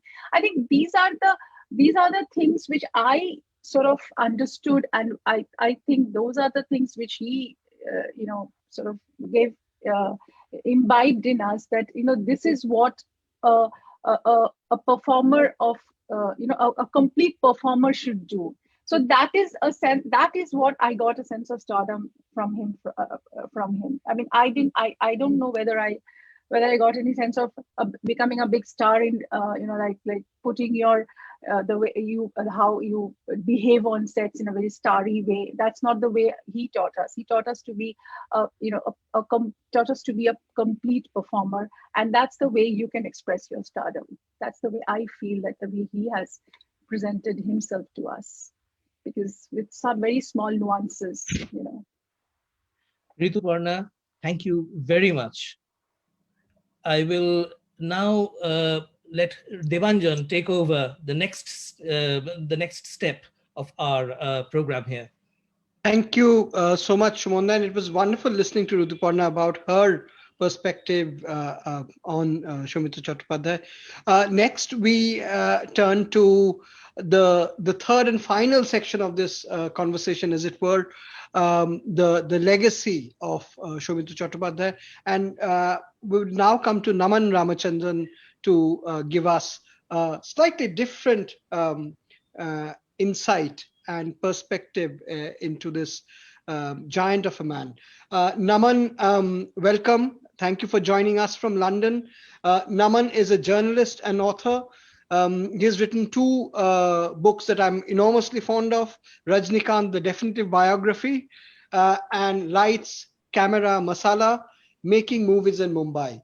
Naman also writes for Variety and Sight and Sound, which I mentioned earlier. Naman is one of the trustees of London International Film Festival. Naman, I'll never forget the backstage tour of BAFTA that you gave me. And I've regaled colleagues with stories of that fantastic bar, but we'll stay away from that for the moment. But I would like to ask you a little bit about the critical reception of Soumitra Chattopadhyay. He has been a critic's choice, I think, for many, many years, but I think there is a little bit of a story there, isn't it? I mean, his critical reception in India, in Europe, in the US, vis-a-vis in Bengal. Thank you, Devanjan, and thank you all for having me. It's a pleasure to be part of this panel. So, in terms of an international reception, I think I'll defer to someone who is far superior to me in with words, who I think is the world's greatest film critic. Sadly, she is no longer with us. Her name is Pauline Kael. And she has been quoted extensively in the press, or rather, her words have been quoted. I don't know if she's been given credit or not. So essentially, what she said was Soumitra subsumed himself into his roles so much so that he became the roles, and rather than him standing out. So I'd like to read out just two lines from her review of Distant Thunder from her book, and where she says Soumitra Chatterjee raised one-man stock company, which was in the video as well, but I'm going to read out the full quote. Soumitra Chatterjee raised one-man stock company, moves so differently in the different roles he plays that he's almost unrecognizable. He was the passionately romantic Oppu in the last film of the trilogy, the husband in Devi, the suitor in tartan socks and English boots in Two Daughters, which we know better as Three Daughters, the guest in Charulata, the handsome, arrogant leader of the four young men in Days and Nights in the Forest, and so on. So he was always a palpable presence in the West. And and I'll defer to Shuman, I mean, Miami Shuman, not Bath Shuman in this respect when it comes to awards. But internationally, curiously, Soumitra didn't have too many awards. But the first major, or perhaps the only documentary on him was made in 1998 by this filmmaker called Catherine Burge in a film called The Garch Tree, which I had the great fortune of seeing on screen at the London Film Festival at the BFI at the NFT South Bank. Now, that documentary captured the essence of Soumitra in the sense that he was really a tree, a large oak tree who cast a tall and commanding shadow. And that film was produced by Merchant Ivory, who obviously they were instrumental in getting Manikda the Oscar. I mean, they started the process. Now, I'll give you a physical example of how Soumitra was always so much so part of the films that, okay, the BFI's 50th anniversary. One of the films they showed was Distant Thunder. I'm going to tilt my camera slightly. So the BFI chose an image from Distant Thunder to illustrate the entire season. So if you can see, pardon the lighting, it's not even Babita or Soumitra, it's the woman that Babita is talking to that they have chosen to illustrate that image from Distant Thunder. So that is for me, Soumitra, who was so much part of the performances that he became the film. And that is not to say that he did not win international awards. Fairly late in his career, he won the Asia Pacific Film Festival Best Supporting Actor Award for Angshuman Chobi. And one of his last films was Bridge, made by this London-based director, a doctor called Amit Ranjan Datta, for which he won Best Actor at New York's Winter Film Awards. So it's not just about awards, it's about recognition as well. And, before he got the Dadasaheb Phalke Award, the French recognized him with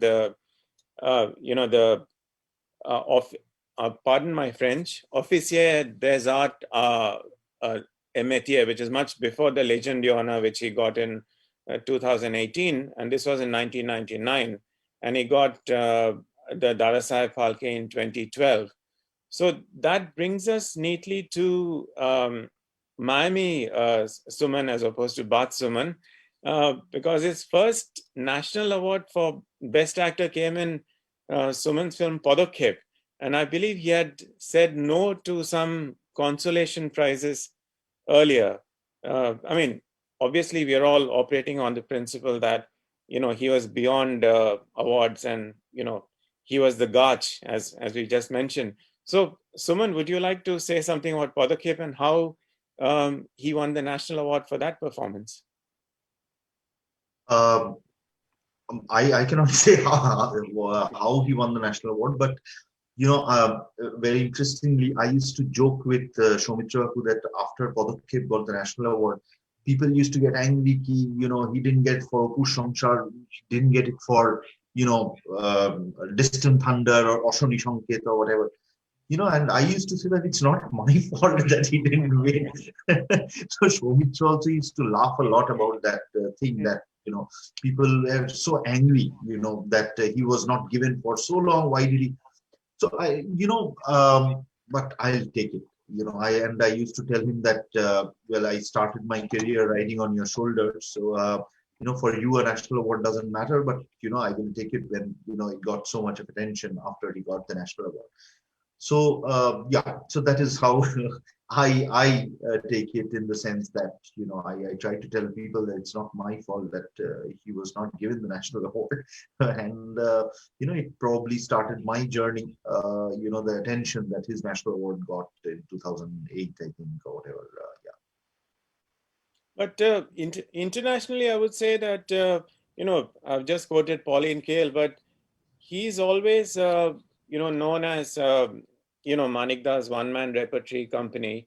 But obviously he's, as we just said, in Bridge, he was recognized by this New York panel. And the Winter Film Festival is not a Bengali festival or anything. It's a proper New York Film Festival where he was, and that's quite an extraordinary performance where he played this quite a lonely widower. And bridge, it literally, he's on the bridge when Sandhya Mridul's character tries to commit suicide and he saves her.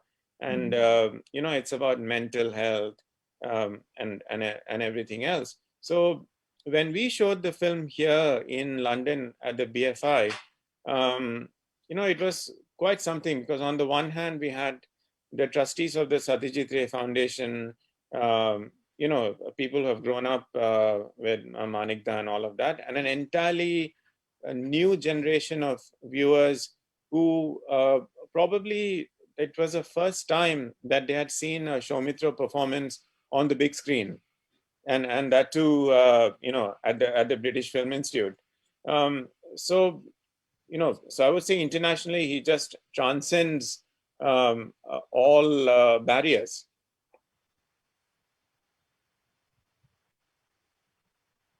Shimon? Oh, you're asking which Shimon? Me? Either. Oh, Yeah. Right. No, if I may, Naman, you have deftly saved me from the tricky bit of having to introduce a there's something in front of your camera. Right. It's better now. Thank you. There are two Shuman Ghoshes here, and that can be terribly confusing. So I suppose the best thing I should be able to do at this point in time is to introduce my illustrious namesake, who is over and above his academic career and as an economist at Florida Atlantic University. He has distinguished himself in his career as a director of Bengali films over this past decade. And this is where, this conversation between you and Naman, Shuman, is so interesting because it gives us a sense or a perspective of why Soumitra Chatterjee continues to remain relevant internationally right until towards the very end of his career. Over to you, Shuman. Yeah. So again, thank you very much for inviting me in this illustrious panel.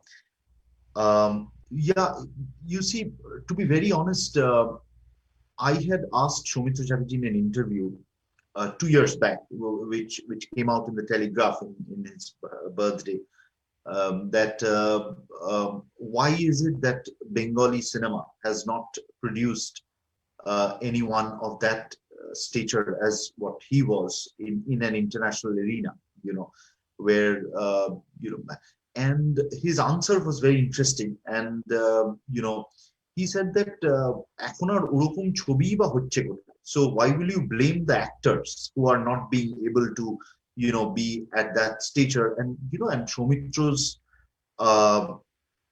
popularity or his renown was a lot because of Satyajit Ray films, not even Tapan Sinha or the other great Ajoy Kaur and the other great, because to be very honest, they did not have that international appeal as a Satyajit Ray film. So I think that now Soumitra's appeal was more so, it was very important, which Rituparna also said, in the sense that over the last few years, to be very honest, Bengal has not produced films which has gone on to Cannes, Berlin, or Venice, those places where Satyajit Ray is still, or those give you an international acclaim, say what Irfan got in his last years, or which Nawazuddin yet. So Bengali cinema is not producing that, and because Soumitra Chatterjee was, he did all through his life just Bengali films, so he was restricted in that way. But given the constraints of what Bengali cinema is producing these days, I think he has still made a mark in, at the national level for sure, because some of the films which, say directors of current Bengali scenario, Otanu Ghosh has done, or, if I may humbly say, some of my films, which has gone, what Naman said, one of them, Podokep, which won the national award. But even later, I'm extremely fortunate to have worked with him in 5 films. So he is, I think, in a national level, he has felt his presence. His presence has been felt in these films, which have. But it is true that internationally, and I would blame it on, it was not because of his lack of application or, his uh, the type of work he did, not only survived, I would say, the Bengali film industry, because he was taking part in both commercial ventures as well as, sort of what are called art films, but that distinction of non-commercial and commercial.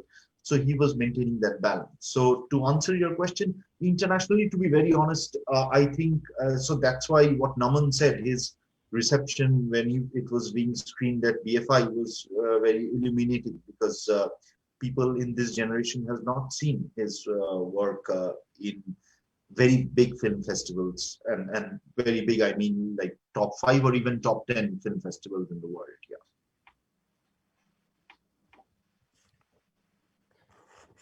Thank you, Shumon.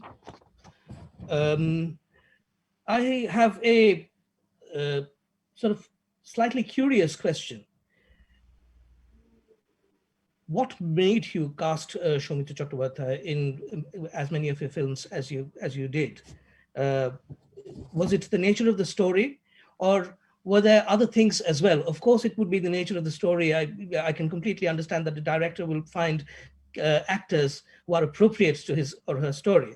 But beyond that, is there a sort of a wider sense in which Soumitra Chatterjee's appeal held a particular attractiveness for audiences? Would you like to say a little bit about that? Parental pressure. So in my first 3 films, I worked with Soumitra Chatterjee, and in my 4th film, which was a very experimental film called Shyamal Uncle Turns Off the Lights, when I didn't cast him, and I remember my mother once said that, oh, in your this film, Soumitra Babu is not there, as if Soumitra Babu is protecting me as I'm going ahead in my career. So I remember, and then I told my mother that, there are films which I will make, which Soumitra Babu, and so there was a discussion with my father and mother, which had happened as to why I had to qualify why Soumitra was not there. But, but on a serious level, one of the things I would say is that there is no option. And let me qualify that statement.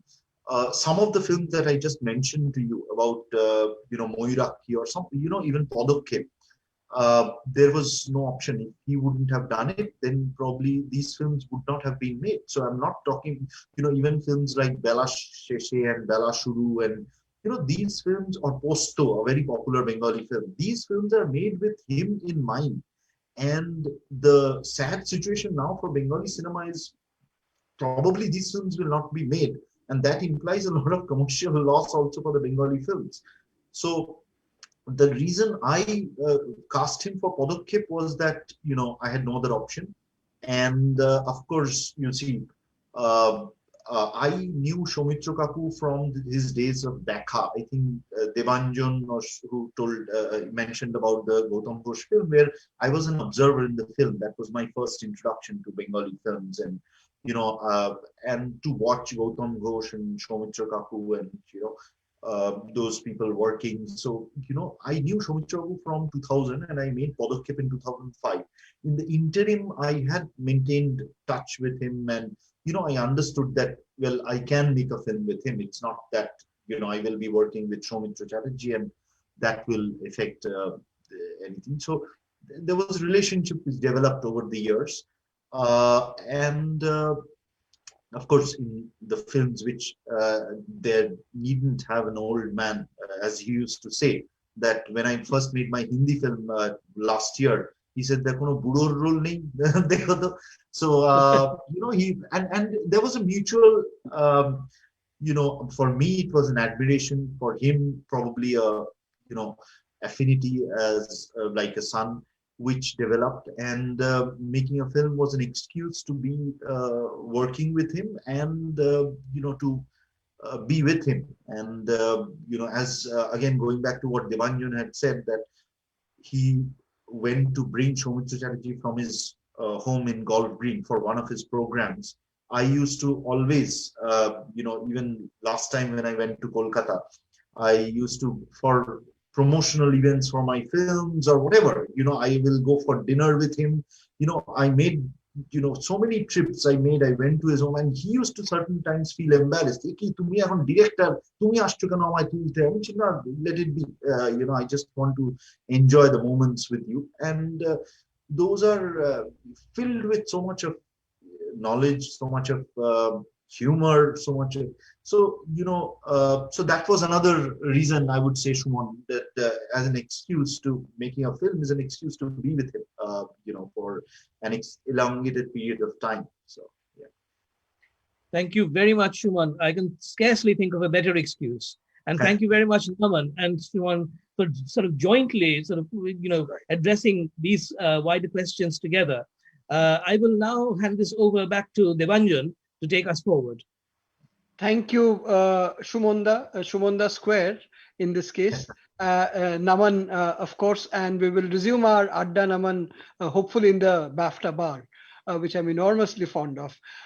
We have with us now Srijato. Srijato is, of course, one of the foremost poets of Bengal, but he also has a number of other facets. I don't know of anyone else who has both won an Ananda Puraskar and a Filmfare Award. Sujato's lyrics in Bangla cinema is hugely sought after. And I have seen Sujato wow audiences with his poetry in Hey on Why. And I hope Sujato doesn't give out too much about that trip. But Sujato, as a poet, as a writer, as someone who works with words, how do you rate Soumitra Chatterjee? What's your take on Soumitra Chatterjee, the poet, the essayist, the publisher? Would like to hear a little bit about that from you. প্রথমে নমস্কার জানাই। Srijato, তুমি join করার আগে একটা ছোট্ট anecdote বলি। হ্যাঁ বলো, please please. So whenever I go to Kolkata, I get in touch with Srijato and Srikanto Acharya, the famous singer, and we try to have a small adda, which I love immensely. আড্ডার কথা যখন হচ্ছে আমি বাংলাতেই বলি এখনো। Please. হ্যাঁ তো প্রত্যেকবার Srijato এবং এর সঙ্গে একটা আড্ডা হয়, এবং লাস্ট ডিসেম্বরে প্রায় 1 বছর হতে চলবে আমাদের সেই আড্ডাটা হয় সৌমিত্র বাবুর সঙ্গে। After he passed away Srijato আমার মেসেজে লেখে যে আর সেই আড্ডাগুলো হবে না। And that adda where Srikanto was there, Srijato was there, Srijit was there, Soumitra Babu was there. It was a memorable adda, যেটা 1 বছর আগে আমাদের হয় আর কি। এবং আমি ভাবছিলাম যে এই বছর আবার ডিসেম্বরে আমি যাচ্ছি, সেই বছর হবে বলে, বাট ওই মধ্যমণিটাই নেই আর কি। এবং Srijato in his poetic words আমাকে একটা মেসেজে বললো কি দরবার দিচ্ছে জানো না, তুমি কি বললে এই ছবিটা? না, আমার আসলে ওর একটা ছবি, সেদিন উনি একটা টুপি পরে এসেছিলেন, শাল, পাঞ্জাবি আর একটা টুপিটা। আমার মনে হলো যে বাংলার শেষ নবাব, এবং আক্ষরিক অর্থেই এই সময় দাঁড়িয়ে সৌমিত্র চট্টোপাধ্যায় ছিলেন সত্যি বাংলার শেষ নবাব, যাকে আমরা হারালাম। এই রকম একজন কি বলবো ম্যাজেস্টিক রাজকীয় ব্যক্তিত্বকে কিন্তু আমরা আর খুব শিগগিরই পাবো বলে মনে হয় না। মানে আই হোপ ইউ এগ্রি, কেননা এই যে এতদিকে ছড়িয়ে থাকা একজন মানুষের কর্মকাণ্ড, এটা পাওয়া খুব সহজ নয়। ট্রু। আমি ওই ছবিটা সবাইকে দেখাবো বলে প্লিজ করছি। Just one sec. এই যে যেই ছবিটার কথা Srijato বললো, I don't know whether you can see it properly. This is the photo of that last adda. He had come like this, like একদম ম্যাজেস্টিক, যেটা Srijato বললো আর কি। এবার Srijato, সরি আমি একটু আরে না প্লিজ, হ্যাঁ তুমি বললে বলে ভালো লাগলো গো। আমি যেটা বলি, তুমি আছো, সুমন আছো, দেবাঞ্জন আছেন, যেটা সবচেয়ে প্রথমে আমি ধন্যবাদ জানাই যারা এই অনুষ্ঠান করছেন এবং আমাকে এত গুণী মানুষের মধ্যে কথা বলবার সুযোগ করে দিয়েছেন, এবং সেটাও সৌমিত্র চট্টোপাধ্যায়ের মতো একজন মানুষকে নিয়ে। আমি যেটা দেখেছি, আমি তো খুব বেশি দিন ওকে পাইনি, হয়তো শেষ 10-12 বছর, এবং সেটা কিন্তু পেয়েছি খুব আশ্চর্যভাবে লেখালেখিরই সূত্রে। কেননা আমার সঙ্গে আমি যদিও ছবির জগতে কাজ করি, চিত্রনাট্য লেখার কাজ করি, গান লেখার কাজ করি, কিন্তু ওর সঙ্গে আমার আলাপ হয় কৃত্তিবাস পত্রিকার একটা আড্ডায়। সুনীলদা সবসময় চাইতেন যে সৌমিত্র বাবু আসুন, মানে অনুষ্ঠানগুলো অ্যাটেন্ড করতে না পারলেও আড্ডায় যেন সৌমিত্র বাবু হাজির থাকেন।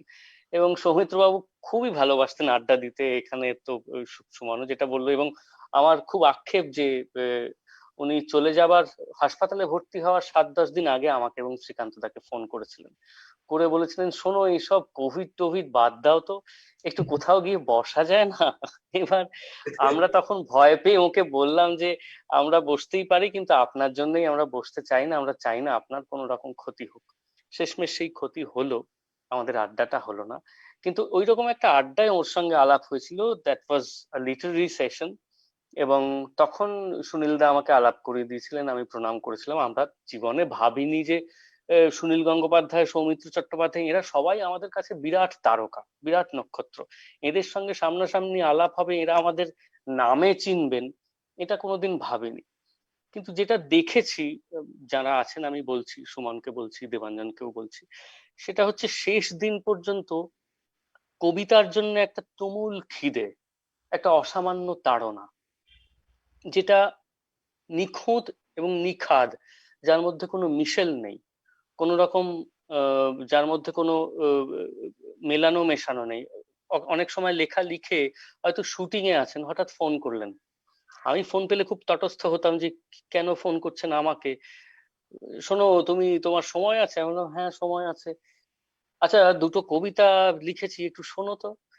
উনি স্টুডিও থেকে শুটিং ব্রেকে আমাকে কবিতা শোনাচ্ছেন। এই যে খিদেটা, after being Soumitra Chattopadhyay for so many years, after achieving so many things in life, তখন উনি আমার মতো একজন নগণ্য মানুষকে ফোন করে একটা কবিতা শুনিয়ে বলছেন, আচ্ছা কেমন লাগছে তোমার বলো তো, এটা কি বইতে রাখা যায়? এই যে সারল্য এবং একই সঙ্গে এই যে খিদে, নিজেকে তৈরি করার, নিজেকে প্রস্তুত করার, প্রতি মুহূর্তে নিজেকে পরিচিত করার কবিতার মাধ্যমে, এটা কিন্তু আমার কাছে একটা প্রণম্য বিষয়। ওই মানুষটি এত দিকে সাফল্যের শিখরে ওঠার পরেও কবিতাকে এবং সম্পাদনাকে নিজের বুকের কাছে আঁকড়ে রেখেছিলেন, সেটা আমি কখনো ভুলবো না। সুমন এবং দেবাঞ্জন দুজনকেই বলছি।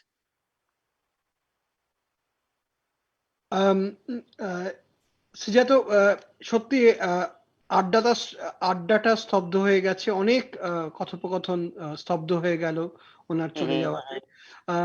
তুমি একটা অসাধারণ ফেসবুক পোস্ট করেছিলে, একটা কবিতা লিখেছিলে সেই মুহূর্তে, সেটা তুমি আমাদের একটু শোনাবে? হ্যাঁ, আমি চেষ্টা করছি সেটা শোনাতে। আসলে মুশকিল হয় যে এই সময়গুলোয় বোঝা যায় দেবাঞ্জন যে শব্দ কত বিফল, কত ব্যর্থ। কেননা আমাদের যে যন্ত্রণা, তার 1% হয়তো শব্দ ব্যক্ত করতে পারে, বাকিটা অব্যক্তই থেকে যায়। তবু আমি চেষ্টা করছি ছোট্ট একটা লেখা, যেটার নাম দহন। সন্ধে নামছে তখন তোমার মুখে, আকাশে দূরের তারা চেনাচ্ছ তুমি, আমরা দেখছি আগুনের বন্ধুকে, জীবন ধ্রুবক, মৃত্যুই মরশুমি। এক জীবনের এতগুলো সংলাপ, সব ঠিকঠাক আদায়ের পর ছুটি, আমরা দেখছি শ্রান্ত পায়ের ছাপ, ভালোবাসা তবু দেখায়নি বিচ্যুতি। সন্ধে নামছে আবার তোমার কাছে, এবার তোমাকে নিয়ে যাবে বলে আশা। কজন মানুষ প্রবাহের মতো বাঁচে, চিনিয়ে দিচ্ছ দূরের তারার ভাষা। দাহ মুছে যাক, দহন জাগুক দাগে, মহিরুহ গেলে নতজানু হয় ঝড়ও, ছাই উড়ে যেতে এক মুহূর্ত লাগে, তোমার আগুন আকাশের চেয়ে বড়। That was it. অনেক ধন্যবাদ সুজাত, এটা একটা অসাধারণ কবিতা, এবং in some wedge it sort of echoed the metaphor of the tree, গাছ, যেটা নামান এই সেকশনটা শুরু হ্যাঁ করেছে। হ্যাঁ হ্যাঁ হ্যাঁ তো in some wedge it's very very moving, মানে এটা শুনে খুব শুনে আপ্লুত হয়ে যাচ্ছি আমি। সুমন দাকে I would request him to take this conversation forward. Suman Da from Batspa University.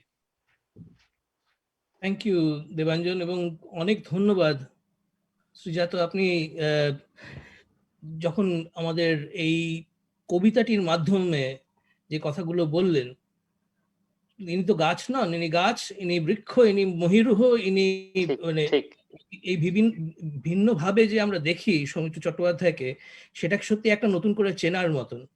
অনেক ধন্যবাদ। ধন্যবাদ। আমাদের যে চেনার প্রক্রিয়া, সেটার পরবর্তী সংযোজক হচ্ছেন ঋদ্ধি Sen. Our next speaker, Riddhi Sen, is a national award-winning film and theatre actor.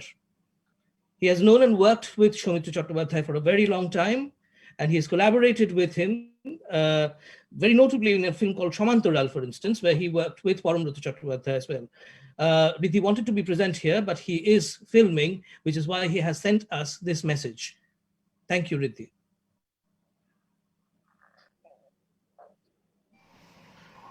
A very good evening to everyone.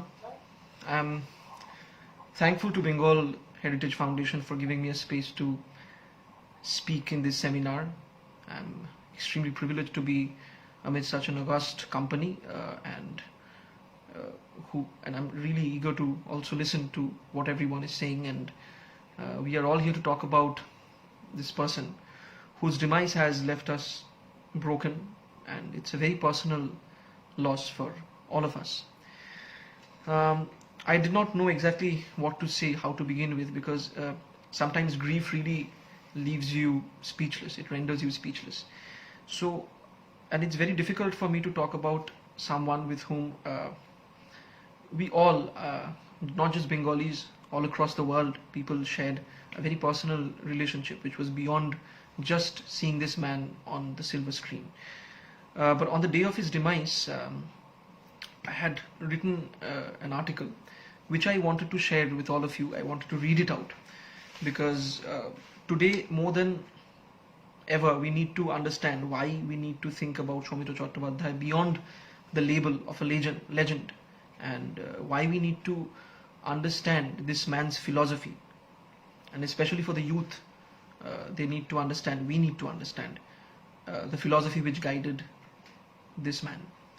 So I'm going to start reading this brief article where I try to encapsulate few of my feelings towards him. The importance of silence at times is extremely necessary. It is heavy and the sound of it becomes unbearable, yet one cannot help but reside in it. Word seems too shallow to express the void attached to the beginning of Soumitra Chatterjee's journey to an alternate world.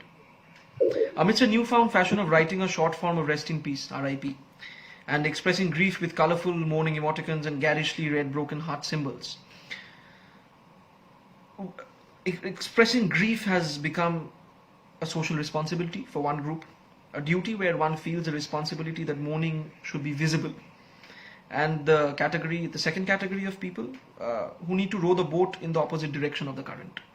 On the very day of a demise, few people need to hold the deceased accountable for his or her imperfections and flaws, and throws arrows of questions on the social media court, forgetting the idea of genuine grief and the notion of when to criticize. Both parties often aim becomes a situation of trying to gain importance on social media by using a death. Thus, it's immensely difficult for me to encapsulate my feelings in words for someone whose identity to me was that of my grandfather's. My grandfather Shamul Sen, who was a giant in the world of theatre, who had a huge contribution in the renaissance of Bengali theatre, passed away much before I was born. He left too early without achieving half of what he deserved. His untimely demise still bothers me. I have only heard his stories from my parents and my grandmom. One of the closest persons I've had in my growing up years was also my maternal grandfather, Dijen Bandobadhyay, until his demise in 2017 left me shaken, leaving me with the understanding of the most relative concept in the world, which is time. The only grandfather I had till 2020, 15th November, was Soumitra Chatterjee. I was born in a family of actors.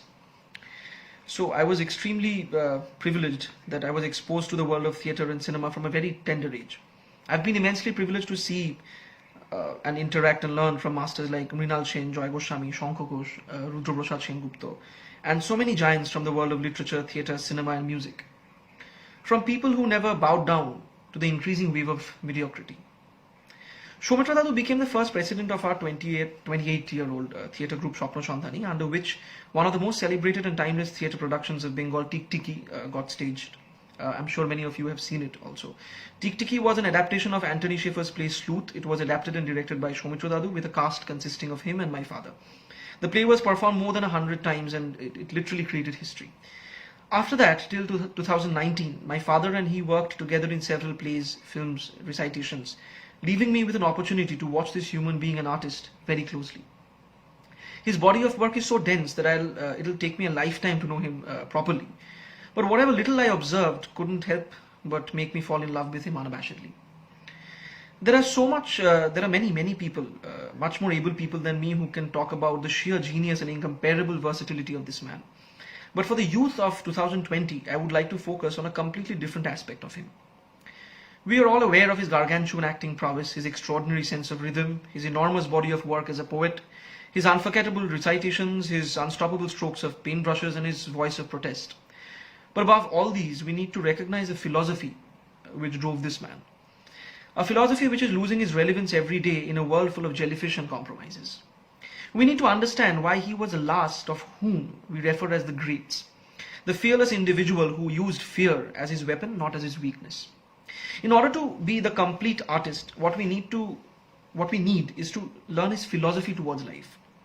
A life driven by values, unfaltering simplicity, and childlike inquisition towards life itself, which is absolutely lost in a world full of gimmicks. Often we refer to someone as a living legend. We forget to look beyond this particular term. Our mindsight gets limited within the self-responsibility and heaviness of the word legend. We become unable to trace back and study the philosophy behind the path he has walked. This is something which Soumitra Chatterjee always disliked. He never wanted anyone to stop themselves from questioning him because of the shield of this word called legend. He never rested. He found his rest in poetry, in acting, in expression. He embraced the paradox of hiding and expressing himself at the same time in his performances and writing. He never believed in the dumb concept of differentiating our personal and professional life. His personal experiences reflected in his work and his professional experiences became a guiding light in his path of privacy. He had the power to accept criticism with dignity, and he criticized with knowledge and education, especially in times when criticism has lowered down to abuse and personal vengeance. He proved the word facade wrong without exception every single time. Soumitra Chatterjee enjoyed bharet cha যেটাকে আমরা বলি from a roadside tea stall with warm shiaras, but he didn't do all these things for a Facebook post. He never sold his simplicity, something which we have learned to do from a very, very tender age. Increasingly, we are becoming stranger to the concept of voicing a political opinion without being a party to a particular color. He will always remain an example of how an individual can be active in politics without taking sides. His life reflected his belief in Marxism, which was never narrowed down and constricted within a political party. The meaning of politics for him was beyond the notions of any party. It was a responsibility and sensibility which every artist needs to have. In the span of 84 years of his life, we only notice the shining gems, but we forget to recognize his insane ability to not give in to pain. At a time when we give up easily, when we get depressed because we didn't get enough likes on an Instagram or Facebook photo, he never stopped working even in the worst of times. He didn't accept defeat and stood strong beside his grandson, Ranodip Bose, after he met with a terrible accident, a fatal accident. He kept the windows of his mind open, learning, writing, adapting and recreating, being oblivious to a frequently met word called frustration, which we use very often in our day-to-day lives. In totality, he became a face, an individual, which every generation connected to. Thus, we are mourning the loss of not only an ocean of talent, but a person whose philosophy needs to be a guiding light for a world suffering and surrendering to mediocrity. where actors learn to make a diet chart on an Instagram account before they even learn to act, where everybody dissects a poetry on Facebook, where many producers and filmmakers are interested in turning cinema and actors into products, where the word dignity in politics is lost and the freedom of speech is slaughtered, where we are always looking for a shortcut.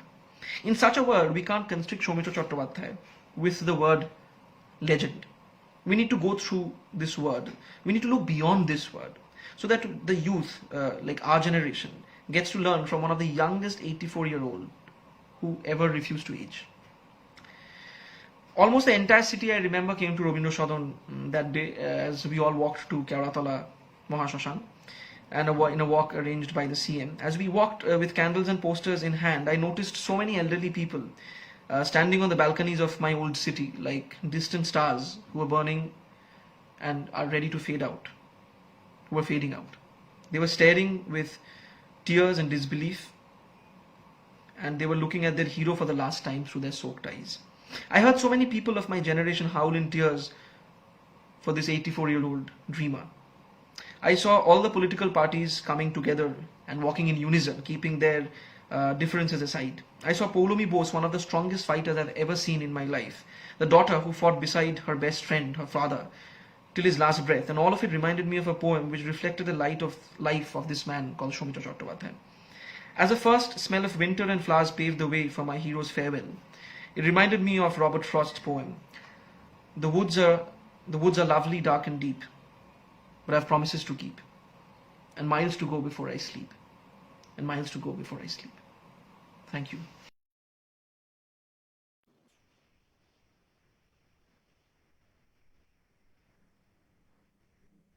We thank Riddhi for his beautiful message. I will now hand over to Debanjan, who will take us through the next stage of our program. Thank you so much, Riddhi. Thank you so much, Shumanda. May I now invite my colleague, Jonathan Kennedy, who is Director of Arts, British Council in India, to share his reflections on the program. Over to you, Jonathan. Thanks, Debanjan. Wow, that is a tall order given the past couple of hours of insights from people who actually worked with the great man. It's a summary of this is going to be quite a challenge, but I'll do my best. I hope I don't offer fool's gold from what is following real gold. Firstly, just to thanks the Bengal Heritage Foundation, the India in the UK High Commission of India, the Tata Steel Kolkata Literary Meet, the Nehru Centre of London, and all of the stellar lineup for their speakers today. A wonderful tribute to a fabulous man. It's also very clear that he was more than some of his parts, a modern Renaissance man, actor, painter, writer, poet, stunningly handsome, with the intensity of his luminous eyes, modest, mercurial, and the colossus of Indian cinema, a true man of arts, theatre, and cinema, and an iconic creative innovator and advocate of Kolkata. The Bengal Heritage Foundation recently renewed our collaboration with the British Council, I should say with the British Council, and this is now enshrined in a memorandum of understanding. British Council's work in film with the BFI and BAFTA in the UK brings films to the world, and in particular with our film festivals and cinemas in India, we collaborate over the longer term. This week, in fact, BAFTA announced a 4-year program to enable young filmmakers in India and with the UK to enable the next generation of Indian actors, directors, in the light of Soumitra Chatterjee and Ray. Hopefully we'll have a new generation discovered after this next 4 years. Sharmila Tagore spoke of how generous and spellbinding he was as a raconteur off-screen, a total professional on-screen, an actor's actor, and a director's actor, a star with a total work ethic, and to the end, a fearless adventurer who explored and experimented his craft as an actor. It's a fabulous letter that we've been party to. Andrew Robinson, thank you very much. I know you're hoping to be here today, but you can't. So Andrew Robinson shared this letter with us a few days back. Andrew, you may know, is a journalist and author and worked with Soumitra when he was preparing a tribute to Satyajit Ray's 70th birthday in 1991. And I'm going to read the letter because it gives insight into the actor and the man that we've been paying tribute to this evening. In 1958, before acting in The World of Agu, my first screen role, I was inspired to write a lengthy biography of the protagonist in which I tried to imagine a number of incidents beyond the main scenarios. Satyajit Ray, already the maker of Panchali and The Music Room, listened intently. One of the many reasons for respecting him, it was his calm curiosity, which when he would listen to the ideas of all of his actors. He is not always mild-mannered though. In 1959, during the shooting of The Goddess, the location was at the bank of a river, several miles away from the unit where we were lodged. After setting up the camera, Ray discovered I had forgotten my dialogue sheet. He could easily have reminded me of my lines, but he did not do so. Instead, he compelled me to bring my dialogue from the camp. This single incident taught me a lifetime the necessity of discipline in cinema. Before shooting a film, Ray reads the script aloud to all of his actors. It always seems as if there's no space for the actors because he's done it already. But where does the actor find something to contribute? I think the most important contribution an actor can make to a Ray film is to provide the character he is playing with an emotional authenticity. This grows out of Ray's scripts. They are such a true depiction of our people's lives that they make us evoke spontaneous emotional reaction in the actor's mind. This is the cardinal reason for my satisfaction in performing in Ray's films. Not that he is the most celebrated director in India, but that he is the truest chronicler of the human reality around us. Soumitra Chatterjee, Kolkata. And in light of those astonishing and eloquent words, I think we should now all go back and explore his back catalogue and work to come on IMDb and bathe in his light. Debanjan, back to you. Thank you, Jonathan, very much for those really wonderful words. Back to Shuranjan, back in the studio to Shuranjan. Yeah, no, thank you, Debanjan, and thank you, Shumon, once again. I have Saurav with me as well. And I think before we head over to Rohit Wadhwana, who's the first secretary of the High Commission of India in London, we would really like to thank you, Debanjan and Shumon, for that great session we've had, the great panel discussion that you have orchestrated for the last two and a half hours. I think it was absolutely wonderful. We will, of course, have a formal vote of thanks in a moment. But before that, we move over to Rohit Wadhwana. Rohit, if you can please turn your video on. Is it, I think it's on. Can you see me and hear me now? We can hear you. Your video is still off. Okay, just a minute.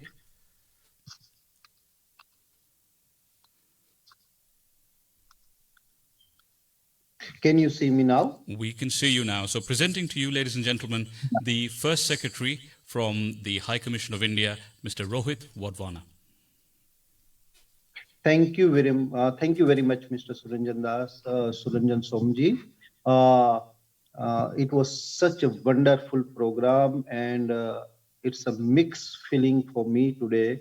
One of sadness of losing such a legendary actor, poet, writer, director, and whatnot, such a wonderful human being. And at the same time, coming out with such an excellent program with very good message from High Commissioner and the list of panelists, kind of Sarmila Tagore and whatnot. So first of all, I must congratulate the Bengal Heritage Foundation, Nehru Center, High Commission of India, and British Council for coming together with very good program on cultural front. And let me tell you, this is the something which I look forward to having more and more in our future. May I rather request you all, British Council, Bengal Heritage Foundation, Nehru Center, can we do more such events? This is such a fruitful event. I was so much mesmerized in the sense, see, we not only paid tribute to such a legend person by doing this one event, but we got connected to so many people worldwide. We brought out the cultural front of India, the eastern part of India, and India has so much to offer, so much to offer. And I think if we can bring out more such events, more such legends, why to only pay tributes to word struck? I don't know, I mean, how to praise the event and how to praise the lineup of panelists and excellent speakers that you have organized. Very much impressed.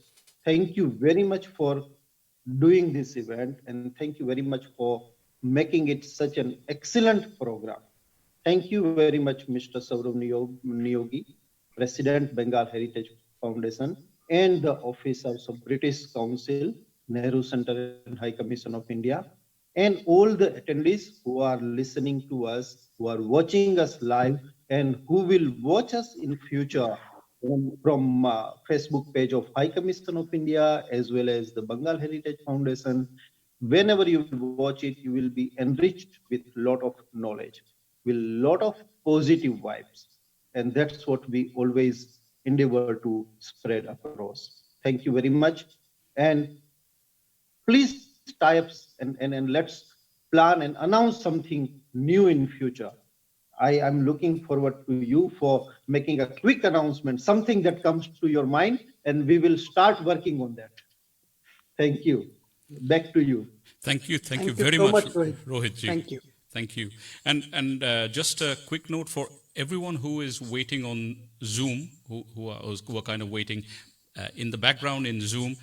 Obviously, we'll hand the mic over first to Saurav, the president of Bengal Heritage Foundation, and then Soumitra for a vote of thanks. But after that, I would request everyone else who's on Zoom to come back with their videos on. Maybe we can have a nice photo opportunity with everyone together, because we're really thankful for everyone who's hung around with us for these last 3 hours or so through this program, which and the program itself has been really enthralling. So, Saurav, any parting words from yourself? I'm at a loss of words at this point of time, to be honest. After hearing from all of these wonderful panelists, we started off with Kaushik Sen. We then moved on with the journey with sort of Param and Shormila Madam. And then we started sort of exploring various facets of Ray through their wonderful reflections and recollections, as we went to sort of Rituparna Sengupta, as we went to Shumon Ghosh from US, as we heard from sort of Srijato, we heard from Riddhi, and all of them brought out so many different facets. And we heard the internalization of Naman from Naman. We heard a wonderful Bengali discussion and Kobita from Srijato. And it was amazing. And it has been so aptly summed up by Jonathan and Rohit. I can just be thankful to everyone for bringing this event together in such a short period of time. We literally pulled this together in less than a week, and it's just amazing. And people like, when I think of this, people actually bringing the perspectives, I would say to people like Shumon Ghosh from the US, keep making such wonderful movies, because, in a way, Shumon, you represent the diaspora in such a wonderful way, because sort of you live in Miami, and you make films still in Bengal. It's such a wonderful reflection to feel as a Bengali. So I think I'll hand over to Sammy to do the sort of official vote of thanks. But sort of to all our partners here, the High Commission of India, Nehru Center, British Council, and the Tata Steel Kolkata Literary Meet. A big thank you for a wonderful collaboration here. I missed out. Give me 1 second. I missed out on our two wonderful moderators. It's just I'm so overwhelmed at this point of time, to be honest, because Shumon Ghosh from Bath and Devanjan means they're very personal friends, but sort of I think the way you conducted the session left me mesmerized. I think there's not only wonderful sort of anecdotes from the panelists, but from all of you. And I just want to thank some of the people behind the scenes from a BHF perspective. Shuranjan, sort of kudos from pulling this off from a technology and coordination perspective. Kaushik Chatterjee, Bidisha, Omid, Sami. I'm probably missing a few names here for coordinating this through. I think thank you so much, guys. This has been wonderful. But without much ado, I'll just hand it over to Sami to do the final vote of thanks. Thank you, Saurabh. And just like Rohit has said, I think I'll use the same word from Rohit. I'm awestruck actually.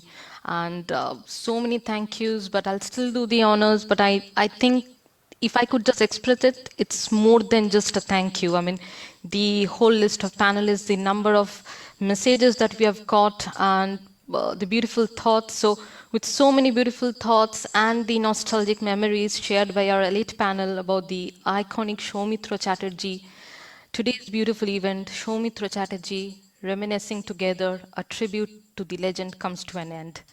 I'm Soumitra. I lead the media and communications for Bengal Heritage Foundation, and I take this privilege to propose the vote of thanks on behalf of Bengal Heritage Foundation to everyone who made today's session memorable for many years to come. We can discuss about this.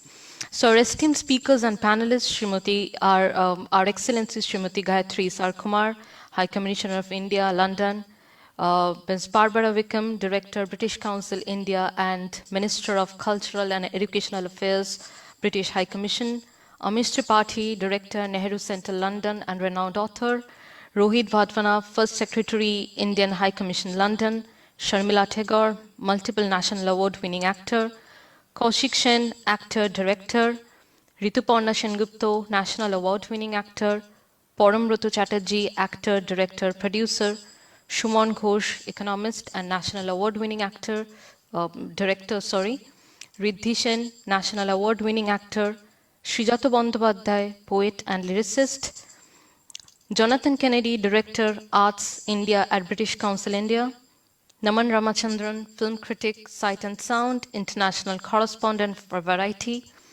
Malavika Banerjee, director, Kolkata Literary Meet, Kaushik Chatterjee, independent actor and BHF panel representative. And our very beloved moderators who made it so interesting for the last 2.5 hours, Debanjan Chakraborty, director, British Council, Kolkata, Shumon Ghosh, professor of film studies, Bath University, UK. Our thanks to our partners, High Commission of India, London, Nehru Centre, London, British Council, India, Tata Steel, Kolkata Literary Meet. Last but never the least, sincere thanks to the entire team BHF for their effort in making today's event a grand success. With Soumitra Chatterjee etched in our hearts forever, I would like to quote 2 lines from Rabindranath Thakur's Sheshir Kobita as we close today's session. Mor lage koriyo na shok, আমার রয়েছে কর্ম, রয়েছে বিশ্বলোক। হে বন্ধু, বিদায়। নমস্কার, thank you.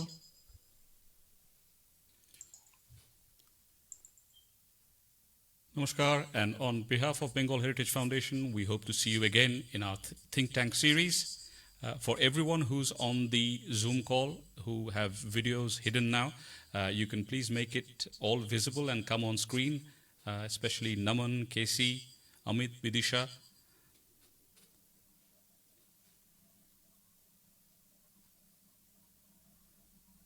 I think we'll all have a kind of 1 minute of glory and a photo opportunity based on that.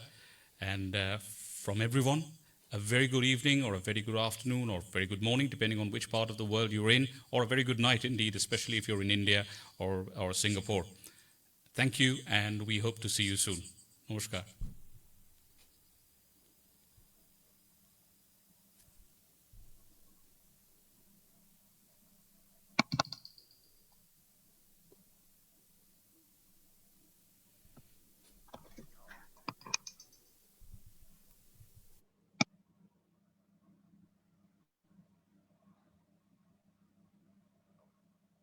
ছবি তোলা হয়ে গেছে?